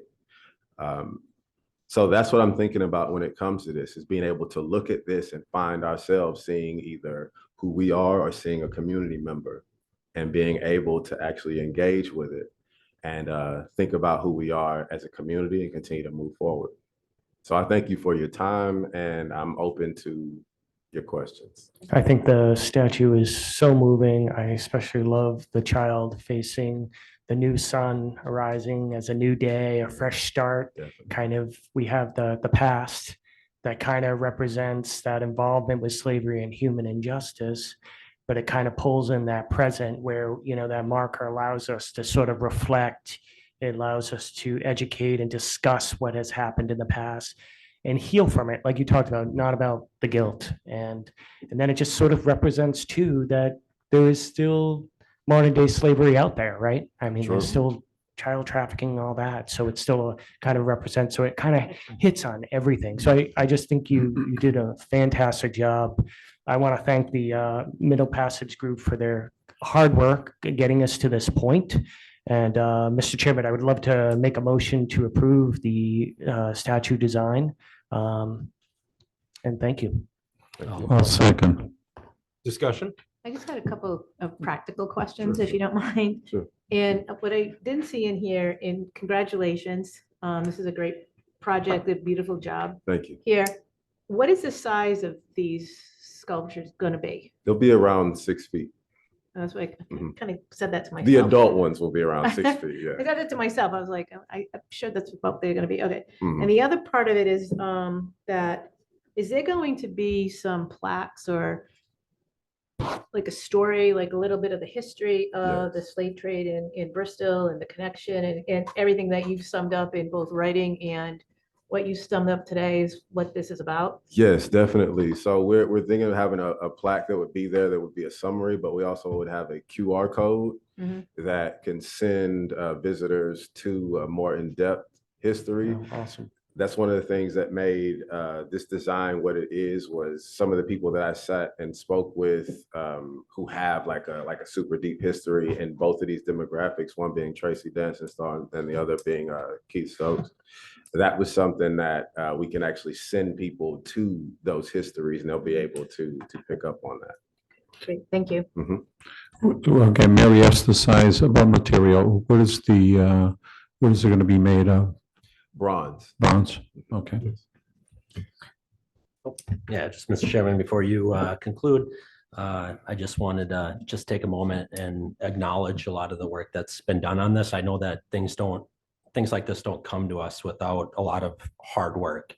And so I want to acknowledge the work of the Bristol Middle Passage Project.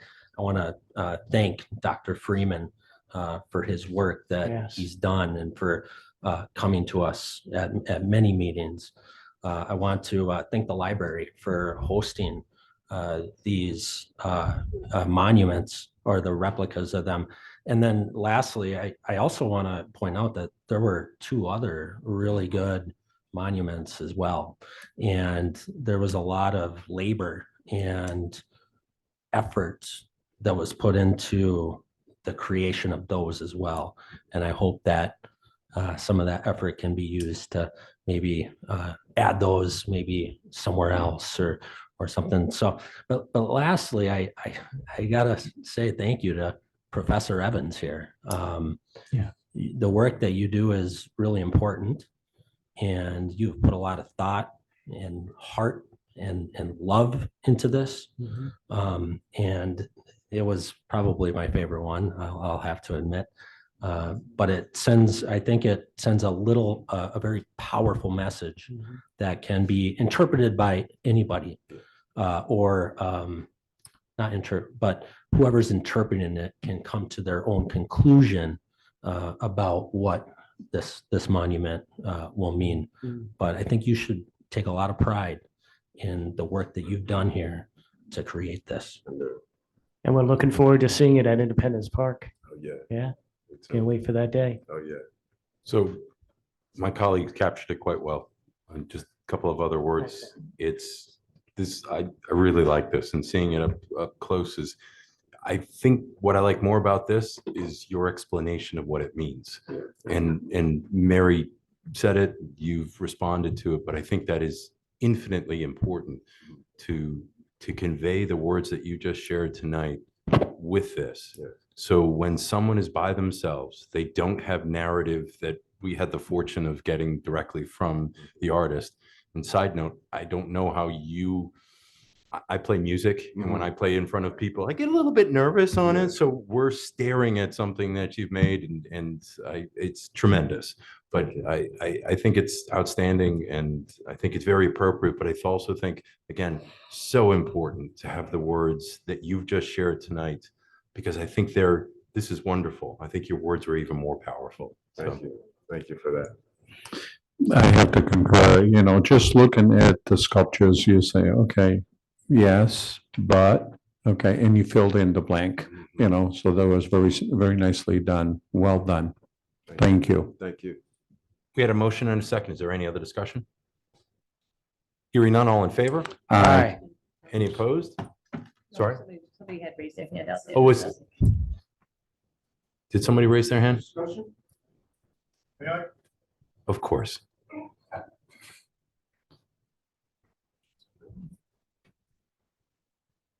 My name is Pete Hewitt from Bristol. I'm going to be a fly in the lawn party right now. I'm not a big fan of the middle marker. I congratulate Steve Bridgety, Dr. Freeman, for their effectiveness in terms of lobbying for this effort and winning over the town council to authorize public property for the display of this middle marker. I would have preferred it be on private property like Linden Place, which has a history and a connection with the whole purpose behind this movement. I don't believe Bristolians in 2024 have any need to feel a healing or a remembrance of what took place back in the 19th century.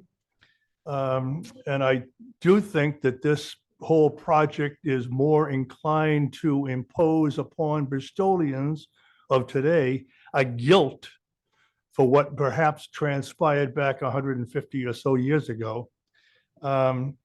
So I would like to simply request that, notwithstanding the town council's support for the middle marker, its approval of dedicating or allowing Independence Park to be the citation for this sculpture, I would hope, and I don't have no idea what the cost is going to be for this sculpture, but I assume and I hope that the money will be raised by private funding and no taxpayers' money will be dedicated to the construction of this sculpture and its placement. Thank you. I'll just respond real quick and say that there is no taxpayer dollars on this. There's obviously Right. land. With this council voted majority to have it placed where it is being, where it's going, and that's been approved. I'm going to say it again because I like leaving on high notes. Sorry, Pete. And that high note is that what I heard this evening was not guilt, was about moving forward. And if this were based off of guilt, I don't think you would have gotten council approval on it. But that's why I think I didn't say it that way, and I don't mean it that way. But those words that you shared with us tonight are critical because they say, in my opinion, the true meaning of this. So once again, congratulations. Congratulations. Thank you. Congratulations.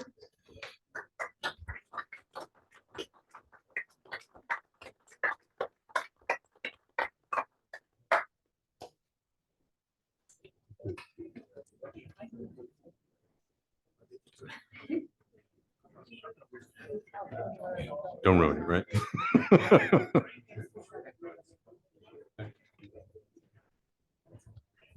Of course.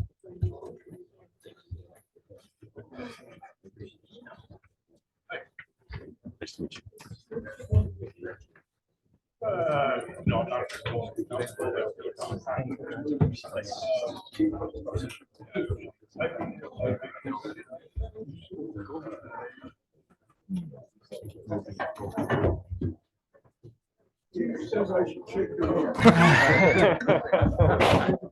Thank you. Thank you. Thank you. Thank you. Thank you.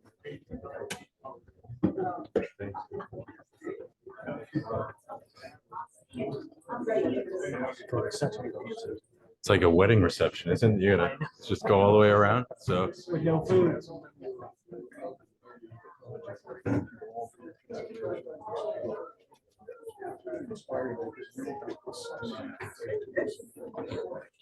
thank you.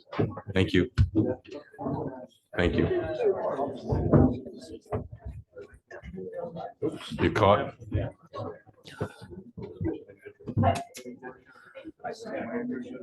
Take care. Watch yourself in the water.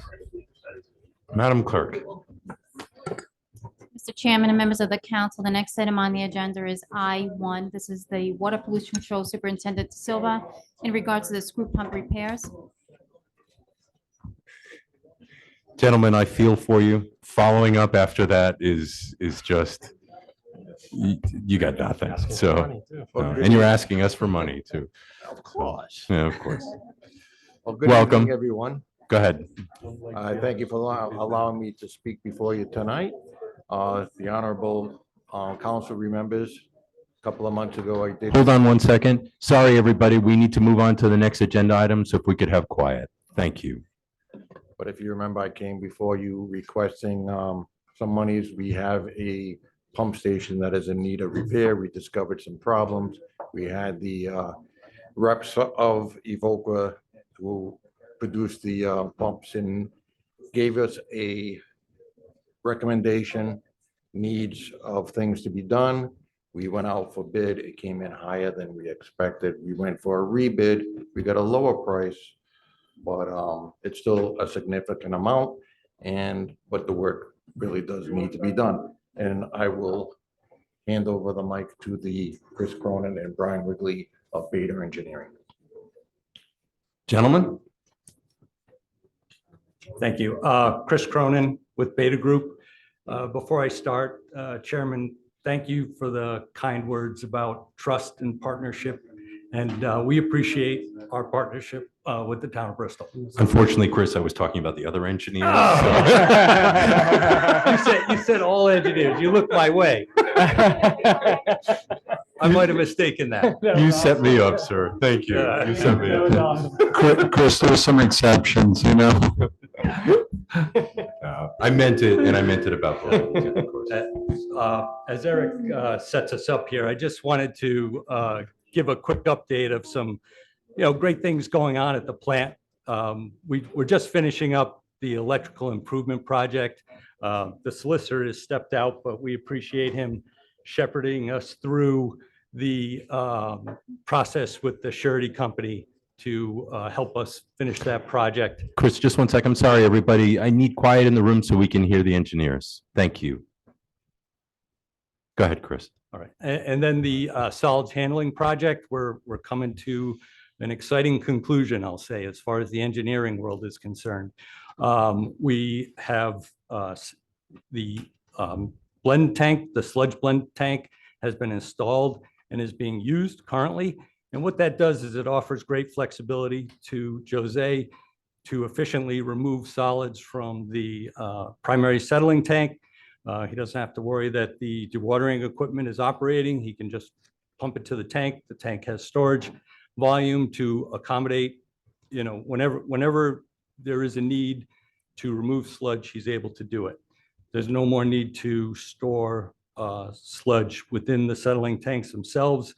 It's been the cause of some process upsets. It's been the cause of some permit violations. So all of that is coming to a close soon.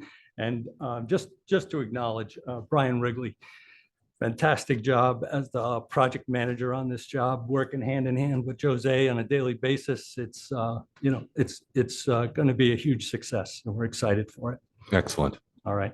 So we're here today to talk about the screw pumps. As Jose mentioned, we were here a few months ago to talk about the need for maintenance on the screw pump itself.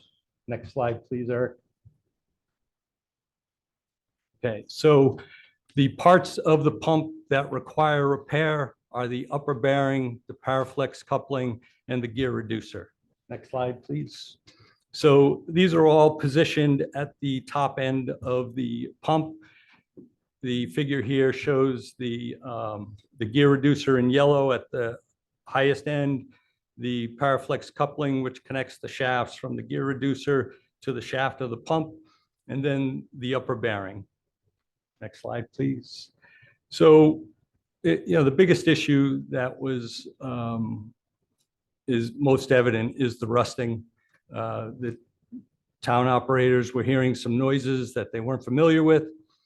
They called the manufacturer. The manufacturer came out and said, yeah, this stuff is aging. It is rusting. We recommend replacement. So next slide, please. The biggest challenge for this work is access. There's a roof above the, enclosed, the entire screw pump is enclosed, but the roof is the biggest deal because you can't support the pump with a crane. The pump needs to be supported from inside with rigging. And really the upper bearing replacement is driving the need for that rigging support because the upper bearing supports the pump. And maintaining that pump's position during the maintenance is critical to a successful reassembly. So next slide, please. When we came to you a few months ago, we generated an estimate of about $500,000. We bid the project in November. The price was $867,000, much more than we were thinking it would be. So at the town's request, we worked with Hart to try to negotiate their price, understand their approach for the work. Hart did reevaluate their bid and provided a reduction based on the ability to complete the work on both screw pumps at once. And next slide, please, Eric. So just to give you a little insight as to the difference between what we were thinking initially and the basis of Hart's bid is when we were estimating the project, we were thinking that they would support the pump from above. One screw pump would maintain operation throughout the maintenance. And that was generally it. And we estimated bypass time, bypass pumping time and effort associated with repair of the pump under those conditions. We spoke with Hart and after the bid, and they said, we wouldn't approach it that way. It's not safe. There's too much risk associated with supporting the pump from above, giving our workers sufficient access to work in and around the pump. What we would do is we would stop flow to the wet well, clean it, support the pump from below, and all that added time. It added costs associated with bypass pumping. It introduces costs that we didn't factor in associated with getting into the wet well, cleaning it, making it safe for work to be done. And that in general was the difference between the two costs. And speaking with Hart, we were able to talk to them about maybe completing both pumps at once rather than having one pump continually operate. What that did is it reduced the number of times they had to enter the wet well and clean it. They only had to get in there once and clean it for both pumps. But what it did do is it extended some of the bypass requirements. We need to have more pumps on site, more cost. But in general, they were able to reduce their price to by about $90,000 to about $779,000. The town administrator at that time said, we only had one bid. We'd like to see a more competitive price. So we put it out a second time for bid. Next slide, please. One more. Okay. So as it turns out, there was another contractor who demonstrated some interest, came out to the site, talked with us, seemed interested in the project, ultimately did not submit a bid on time. Hart again was the sole bidder on the project. They reduced their price again by about $30,000. From what we can see, they reduced their markup on the cost of the equipment. That gets us to about $749,000. So that seems to be the price for the work.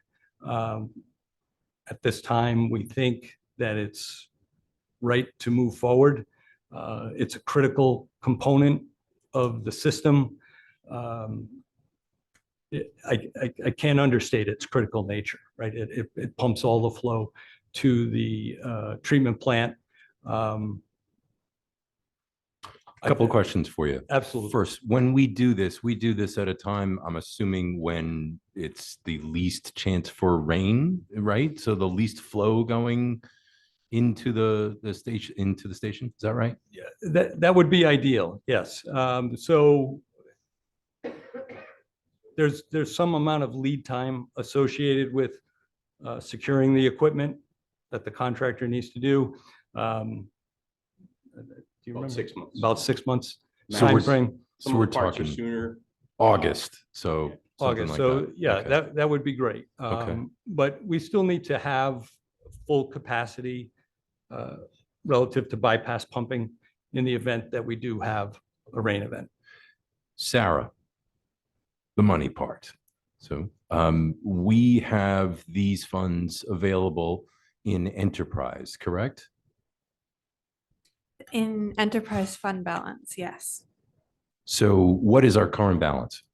So we had 1.7, $500,000 was approved for electrical system improvements.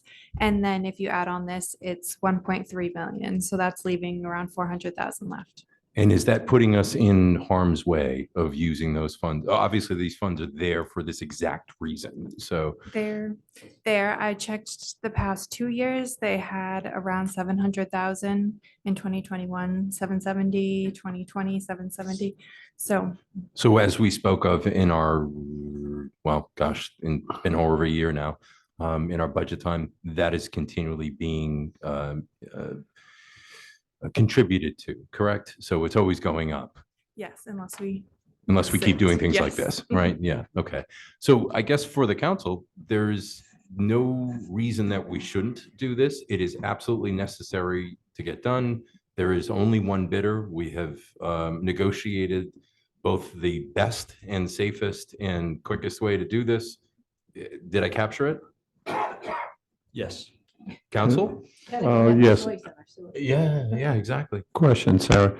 What was the balance that you said? Was that prior to this purchase or after, if we include this purchase? There was a balance there. What was the balance? if you include this purchase, it would be around $400,000. Okay, gotcha. And Sarah, I was a little concerned because I thought that was prior to, I was gonna say, I no. don't think we have enough. We may have to break into the piggy bank. But that's, That was a bit okay, flippant. good. Sarah, the percentage escapes me, and I don't expect you to like know the exact percentage right now or anything like that, but I know that we're supposed to have a certain amount in our fund balance according to our auditors to, I don't know if that affects our bond rating or anything like that, but do you remember what that They percentage do was? look at it, and I know general fund balance is kind of in the audit, it's the 13% we're at. Okay. And I did do a percentage on this, and the enterprise fund balance is recorded a little differently because there's so many Okay. components of the general fund, but like in prior years, it was like 3.45, 3.5, and it takes it down to 1.7. Okay. To Aaron's question, it is separate and apart from the calculations for the general fund, correct? Yeah. Okay. So that would not be impacting the bond rate as well, as much as obviously as if it was out of the general fund. Correct, yes. Got you. What's this council's pleasure? I make a motion that we approve the purchase or refer the contract to the administrator, I guess, to act in the best interest of the town. I'm not quite sure. At this point, it seems like we've gone through all the process, so we can just, approve the purchase. Yeah. So a motion made by Tony, seconded by Mary to approve and take next steps on the screw pump repairs as stated in this meeting. Any other dialogue? Any questions? All in favor? Aye. Any opposed? Thank you. And I know I was joking, but I did mean it. Thank you We for your time. appreciate your efforts and your time. Thank you. So Thank say you. thank you. Thanks, guys. Thank you. Mr. Chairman, members of the council, the next item on the agenda is I2, and this is the Bristol Christmas Festival Committee. And this is in regard to the Grand Illumination Celebration and European Christmas Festival. I believe Dave Scarpino's here. So when I go home, my kids ask me, how was the meeting? What'd you talk about? And I get to go home tonight and say, poop and Santa Claus. That's right. And so Tony, you think the 4th of July is coming fast. Christmas is right on its heels. It's tough to follow pump station conversation to talk about Christmas, but we're going to try. We'll end on a high note. right? We'll end on a high Yeah. note. So first, I'm Dave Scarpino, 932 Hope Street. I'm the chair of the Christmas Festival Committee. I just want to thank you for last year's support, town council, town administrator, really everybody at the table. Melissa, really, it's each department, harbor master, they do a great job, PD. So thank you very much. We can't do it without you. So we do, in our January meeting, we do sort of an after action report. And we also did some surveys of the community, both the business community and the public community, just to see, what are people thinking? What can we make better? What did we do well? So overall, we think we did well, but we did identify some issues and we want to address those tonight. Some of them surround safety and security, sound and lighting for the grand illumination, lack of indoor space, and a crowded outdoor venue. So we're here tonight, not for any asks. This is more advisory. We really want your feedback, your opinion on what we're thinking of and some of the options that we're faced with to alleviate and mitigate some of those issues. So we do have a board. We didn't realize that we could put something up on the big screen, so I apologize for that. But part of our proposal is to move, and we really have three ways, three lenses through which we're looking at this proposal. Number one is to move the entire festival up to the town common, and I'll explain why. The second would be to combine on the same weekend the grand illumination and the festival. And the third option would be to move the grand illumination to the town common. Those are just thoughts. And before we do any deep planning, and before we talk to potential partners, we wanted to vet it here to make sure there were no obstacles, any concerns that we needed to address.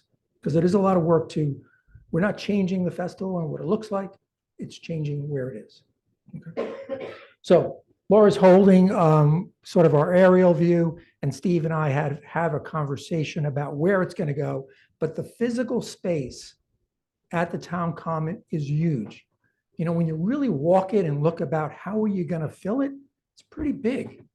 So we think it's really too big for our needs. So we want to limit where we're going to be to just using two of the pathways. In this particular scenario, those pathways face State Street. So they would face the artillery, they would face Our Lady of Mount Carmel, and they would be adjacent to the ball field. So pickleball courts are over here. Ball field is here. Santa House, Byfield School is over here. There's an opportunity, and Steve had expressed, can we have it facing the rental school? We could, a little more space to fill up. So that's a consideration that we've got. That would give us a lot more outdoor space because in front of Burnside gets kind of packed. It would also avoid having to close Hope Street, which I know, Chief, and I talked to Lieutenant St. Pierre, who, by the way, is a fabulous, I'm sorry you were out of the room, fabulous partner, always thinking about safety and security. And we do struggle to make sure that that big of a crowd is safe and secure. This would be a lot easier to handle, in his opinion, and I happen to agree with him. So our outdoor space immediately grows bigger. As importantly, so does potentially our indoor space. Right now, we're limited to St. Michael's Parish Hall and also the Maritime Center. And that's it. That's all we've got. And as our crowds grow bigger, we'd like to have more space to accommodate those crowds. Here, we really have an abundance of potential from the Byfield School to the rental school that once the auditorium is complete, then potentially all of these are potential. We have that space. We have the State House for indoor performances with an elevator. We potentially have the Baptist Church, and we'd have to talk to them. We could have the Congregational Church. We could have the school that's being renovated. We could have Our Lady of Mount Carmel and potentially St. Mary's. We'd have to talk to each of them, see if they have similar interests. But when you think about it, the adjacency on these two blocks to this venue is superior because there are less people traveling through the busy streets of downtown Bristol, and they can get to these venues a lot easier. Once Town Hall is there, we think that enhances too kind of the image of the town, that the town common is really the central point, and it's a central point of government. And to me, and I'm new here, if Pete thinks he's a carpetbagger, so am I. So is Laura, by the way. By the way, Laura didn't introduce herself. She's not only is my daughter, but she's the secretary of the committee. That's why she is here. She did a lot of this work. So we think that has so many benefits, and it's to help also those partners. So when we take a look at it, now, obviously, we've got to fill that space so it looks attractive. So that's from a festival perspective. So it's safety, indoor, outdoor accommodations. Doing it on the same weekend, we think from a Public Works and from a PD, we could save some money because we're closing streets twice, Hope Street twice, which I know is always a heavy lift. We're doing it on consecutive weekends. If we combine it into one weekend, no matter where we have the tree lighting, we're going to save at least 1 weekend of overtime. So potentially it has a cost savings to the town when we look at it. The last piece, which I know the last piece is a little more controversial, but I'm going to throw it out anyway for a discussion, is to do the tree lighting on the common. The common happens to have about a 60-foot blue spruce, I believe it is. 60 foot. I haven't sat down with Chris Pirelli yet to figure out how we would light it. And maybe for the first year, we try to figure out how to light both trees. But it would be a beautiful centerpiece, not only to the festival, but for the town. I know it diverts from tradition. I'm a big tradition person. So that's something we'd have to really be careful how we handle, but at least we figured we would throw it into the mix. So bringing everything up there, we think it enhances the town common. Imagine if you did other things at the common during the winter, you had a skating rink there, and you really get people engaged in using it on a regular basis. So, oh, I almost forgot. And the adjacency to the Santa House, assuming it gets some permanent sort of a place up there, which they're going through the paces right now. I also happen to be, for disclosure, both of us are also on the James D. Rowley Foundation Board, which is a part of the Santa House. So I'll start. So go. So first, I think the majority moving to the common, outstanding idea. In not just on a process end of things of Hope Street open for traffic, for safety issues, it diminished greatly because it would be on the common. I like the centralized feel of it. I think the common is an outstanding place for something like this, and it's been used for so many things like this, but not this. So it is a beautiful location. I like it capturing more of our businesses on Wood Street, where on Hope Street, it feels like it's a separate event. But on that same token, I would want to make sure that there was a clear and connection and path from the vendors, from our business owners on Hope Street in that surround area. So it was not moved away from them too, right? Because the Christmas festival, that was a big part of it, is benefiting the businesses. I know you know that. Where you completely lost me is, and you will never get me, is, to be very clear, is the lighting belongs where it is. I'm going to tell you on a personal note, my aunt started that. I know that. And moving it anywhere else is sacrilege. I know. I'm And going the out a only little bit. reason why we do this now is because of her, and moving it anywhere else is wrong. Now, I think there are better ways that we can do it. I love, and I'm sorry, everybody, I'm going so long here. I love connecting the lighting and the what do we call it again? The European market. European market. I love the connection of both. That'd be nice. It feels wonderful. But the lighting belongs where it has been, and it needs to continue to stay there. We can, and just two, if I can, two things. Of course. We normally go on Saturday from 10 to 6. We could always make it 10 to 5. And then you have a natural transition from one to the other. Number one. Number two, we are very sensitive. We did surveys. Laura sent out 28 surveys to local businesses. Disappointingly, we only got 5 back. But a couple of them are concerned that the wayfinding will not be adequate to make sure they go back down into town. So we're going to really grab a subset of those folks and sit down and try to figure out a way to enhance that, both through signage, through illumination, and we're going to try to do better in terms of the shuttle. So Mary and I had a recent conversation, and she had stated, and great idea about making sure, for example, that if they're at your festival, the festival, not yours, our festival, that they have opportunity and reason to go to a business, whether it's a discount or it's some kind of connection there. So I think I thought it was a great idea, Mary. And I have like a few thoughts, and if I ever live long enough to retire, I would love to. I would love to do the Christmas festival. I love Christmas, but so I'm not sure if I think they should be the same weekend or not. I'm not sure. I would keep the tree lighting downtown here because people drive through all the time during the holiday season just to see the lights go through Warren, come through Bristol. I do think that I just live right across the common, so I live near all of the events. I do think that there's always a disconnect between these two. So, a group of volunteers have started to, maybe 8 years ago, something like that, to do the gazebo, and they also do that wreath, the memorial wreaths, which I think they sold out before I even got any of them this year. I think you could do, all those pathways could be lined with the memorial wreaths, as a matter of fact.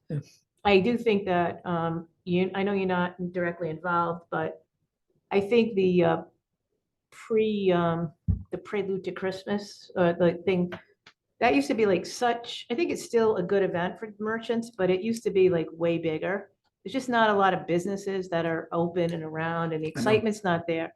And I think that could maybe be combined, like maybe the week after Thanksgiving, like, where the way Warren has it, those two events could maybe be combined, my personal view. But that's sort of neither here nor there. I think there's a lot of potential. And the only concerns that I have is that, I was gonna say also, like, you could also do a tree lighting up there. Like, if we had the tree lighting down here, a different day, like if you did it a separate weekend, you could do the tree lighting on the Friday night as an event to get people excited, whatever the case may be. The concern I have, and I'm sure this workaround, is the churches. And I think particularly the Saturday night masses, because the 4 and 5 o'clock masses are very, very busy. And the parking, I mean, we've all seen, there's no parking anyway. There's probably no parking anyway, even up to the churches. But, if there's a way that you could all work to see if you can identify parking spaces so that people don't have to make a choice, like, oh, I don't want to go to church because I'm not going to have any place to park. I do think the event should stay open till like 8 o'clock, whatever you usually have. I don't think the churches will be an issue. You don't start till 12, do you? On Sunday, we don't start till noon. I don't think that won't be an issue. It's going to be more those 2 hours on a Saturday night, that you would have to address. I think that's the big thing when I read through it.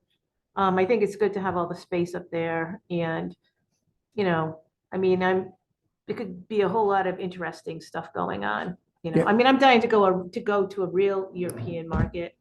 I don't know when, but I keep looking at those cruises. Well, we happen to. The riverboat cruises to the Christmas markets is all I want to do. I happen to know somebody who's in the business and is trying to organize a trip for 2025. Oh, really? Are you Yes. in that business? For the town. Oh, I didn't know that. Okay, For the yeah, town. maybe I did know that. But to your point of, and I know it's late, but to your point of lighting it up, in our mind's eye, and this is again, Laura, is that the food vendors would go in between the trees on those paths. And we try to light the trees on the path, not all the way up, but about 10 feet and uniform all the way down. So you have a beautiful visual pathway that people can meander through. Well, I think that, I mean, Warren could certainly tell you, I mean, if there's electricity up there, I imagine there is, right? Easier than downtown. Yes, easier than downtown. So, but yeah, no, I think it's a good idea. First, I was like, the parking would be horrendous, but then I said, oh, it already is horrendous, so it doesn't really matter. Parking issues. I don't know if I want to comment on that one, Mary. But as long as you don't park in front of Mary's, driveway. No, not okay? my driveway, my pathway. Yeah, pathway, Get I'm into sorry, that yes. And not climb over those big giant roots. No, I think it's a great idea to move the market up there. As to the lighting, as a former town administrator and someone who was very closely involved. In fact, I was the chair of the Christmas festival for a few years, and I worked very closely with Dari Cadero, right? Actually, I got quite a bit of advice from her when I was sitting in Steve's seat. As well as from Halsey, I was reminded quite often because that actually was initiated under Halsey. But definitely the initiative was from Doc Cadero, Mrs. Doc Cadero, and certainly it was a pleasure. We certainly made sure she got her due before she passed on, and she was Spirit of Christmas one year as well. But to that point, I definitely would say, the lighting belongs downtown. As for the other events, I think it's wonderful. I think the consideration of using the commons, there's plenty of space, and why not?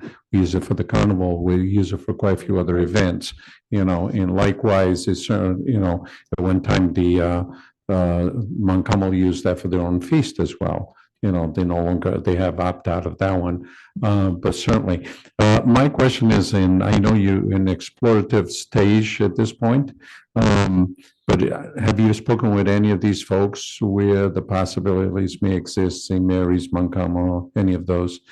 I have not. I didn't want to get Okay. too far out on my skis. Understood.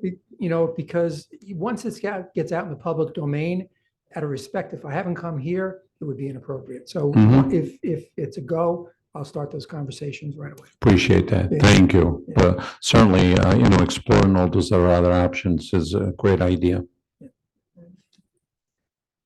David, Laura, thank you for all your hard work into the Christmas festival. You guys do a great job. I'm definitely in support. I think that Town Common would be a great way to give not only a wonderful Christmas experience of that European market. We have Rhode coming online, which is going to bring like another couple hundred people downtown. So I think moving those large crowds up to the Common makes a lot of sense on it. Also, you can do little candy cane lanes and do tours and sort of have an experience to make sure that those small businesses are included and sort of make it fun, make with different types of tours. And I know you guys are still spinning your wheels on that. I'm all about more around Christmas. So, I would love the 2 lights, the 2 trees. I mean, definitely keep the traditional ceremony in place, but also to do the lighting if possible. I think it's just another way of attracting, a 60-foot tree that's lit up. I mean, it's going to be pretty spectacular. So, And the party would be at your house, right? yeah, exactly. Before the event. Yeah, eggnog. Yep. Mary, the boat will be waiting for you right at my house. So if I can get Joe Brito to put a star or a big ball on top of the smokestack at Unity Park, Yeah. that would be cool. Yeah. No.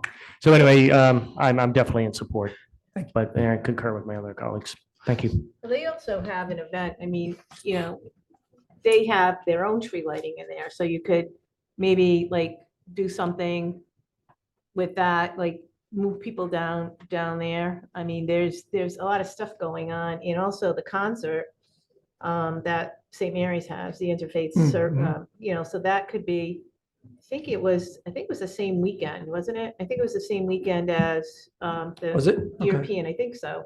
I think they only had it, they used to have it like at night, and then they used to have it in the afternoon, and both, and then they moved it just to the afternoon on Sunday, and then this year, I think they moved it, I couldn't go back to the Saturday. But that would be like, those are like activities that you can get in it. You could get like a Christmas Jingle Bell pickleball tournament going on. There you go. We're working on There's a that whole too. bunch of people there doing that the other day. There was something going on, like. this But it's kind of also bringing in the Congregational Church, I believe, has their cookie swap. Yeah. The Malasada ladies, or so they can sell, Father Zeno can sell his meatball So he's got sandwiches. his, Everybody will do well. David, Laura, thank you. Those are on a different weekend. The cookie things Do are it. like closer to Christmas. Thank you so much. I don't hear any opposition to make Mr. Chairman, I think I make a motion to receive and file. Second. Motion to receive and file made by Tim, seconded by Aaron. You've heard where the council's leaning strongly, so I think it sounds outstanding. It really does. All in favor? Aye. Any opposed? Thank you. Thank you. Thanks very much. Thank you. We're going to leave you on the edge of the table some of the surveys that Laura put Yes. together, just so you have a sense of what the community wants. Thank you. Thank you. Thank you. Take care. Thank you.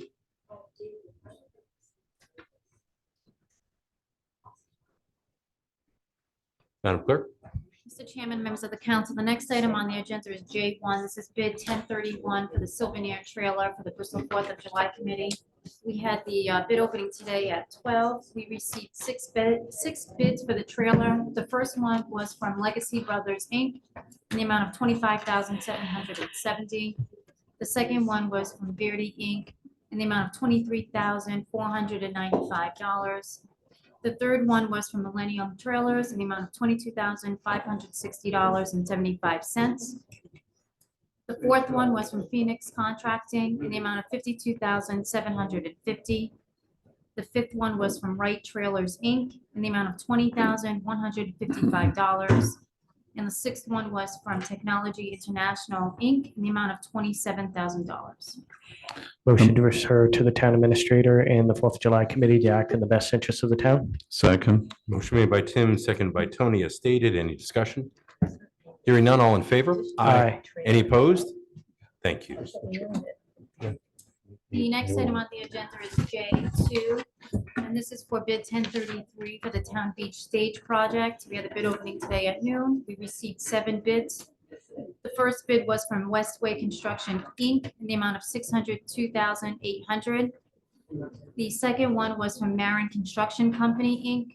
in the amount of $652,600. The third one was from JML Excavation, Inc., in the amount of $447,230. The fourth one was from New England Building and Bridge Company, Inc., in the amount of $462,000. The fifth was from Mill City Construction, Inc., in the amount of $499,900. The sixth one was from Bentley Builders LLC, in the amount of $623,624. And the last one was from Collins Construction, Inc., in the amount of $530,673. Make a motion to refer to the town administrator to act in the best interest of the town. Second. Motion made by Tony, seconded by Mary to refer this to the administrator as stated. Any discussion? Hearing none, all in favor? Aye. Any opposed? Thank you.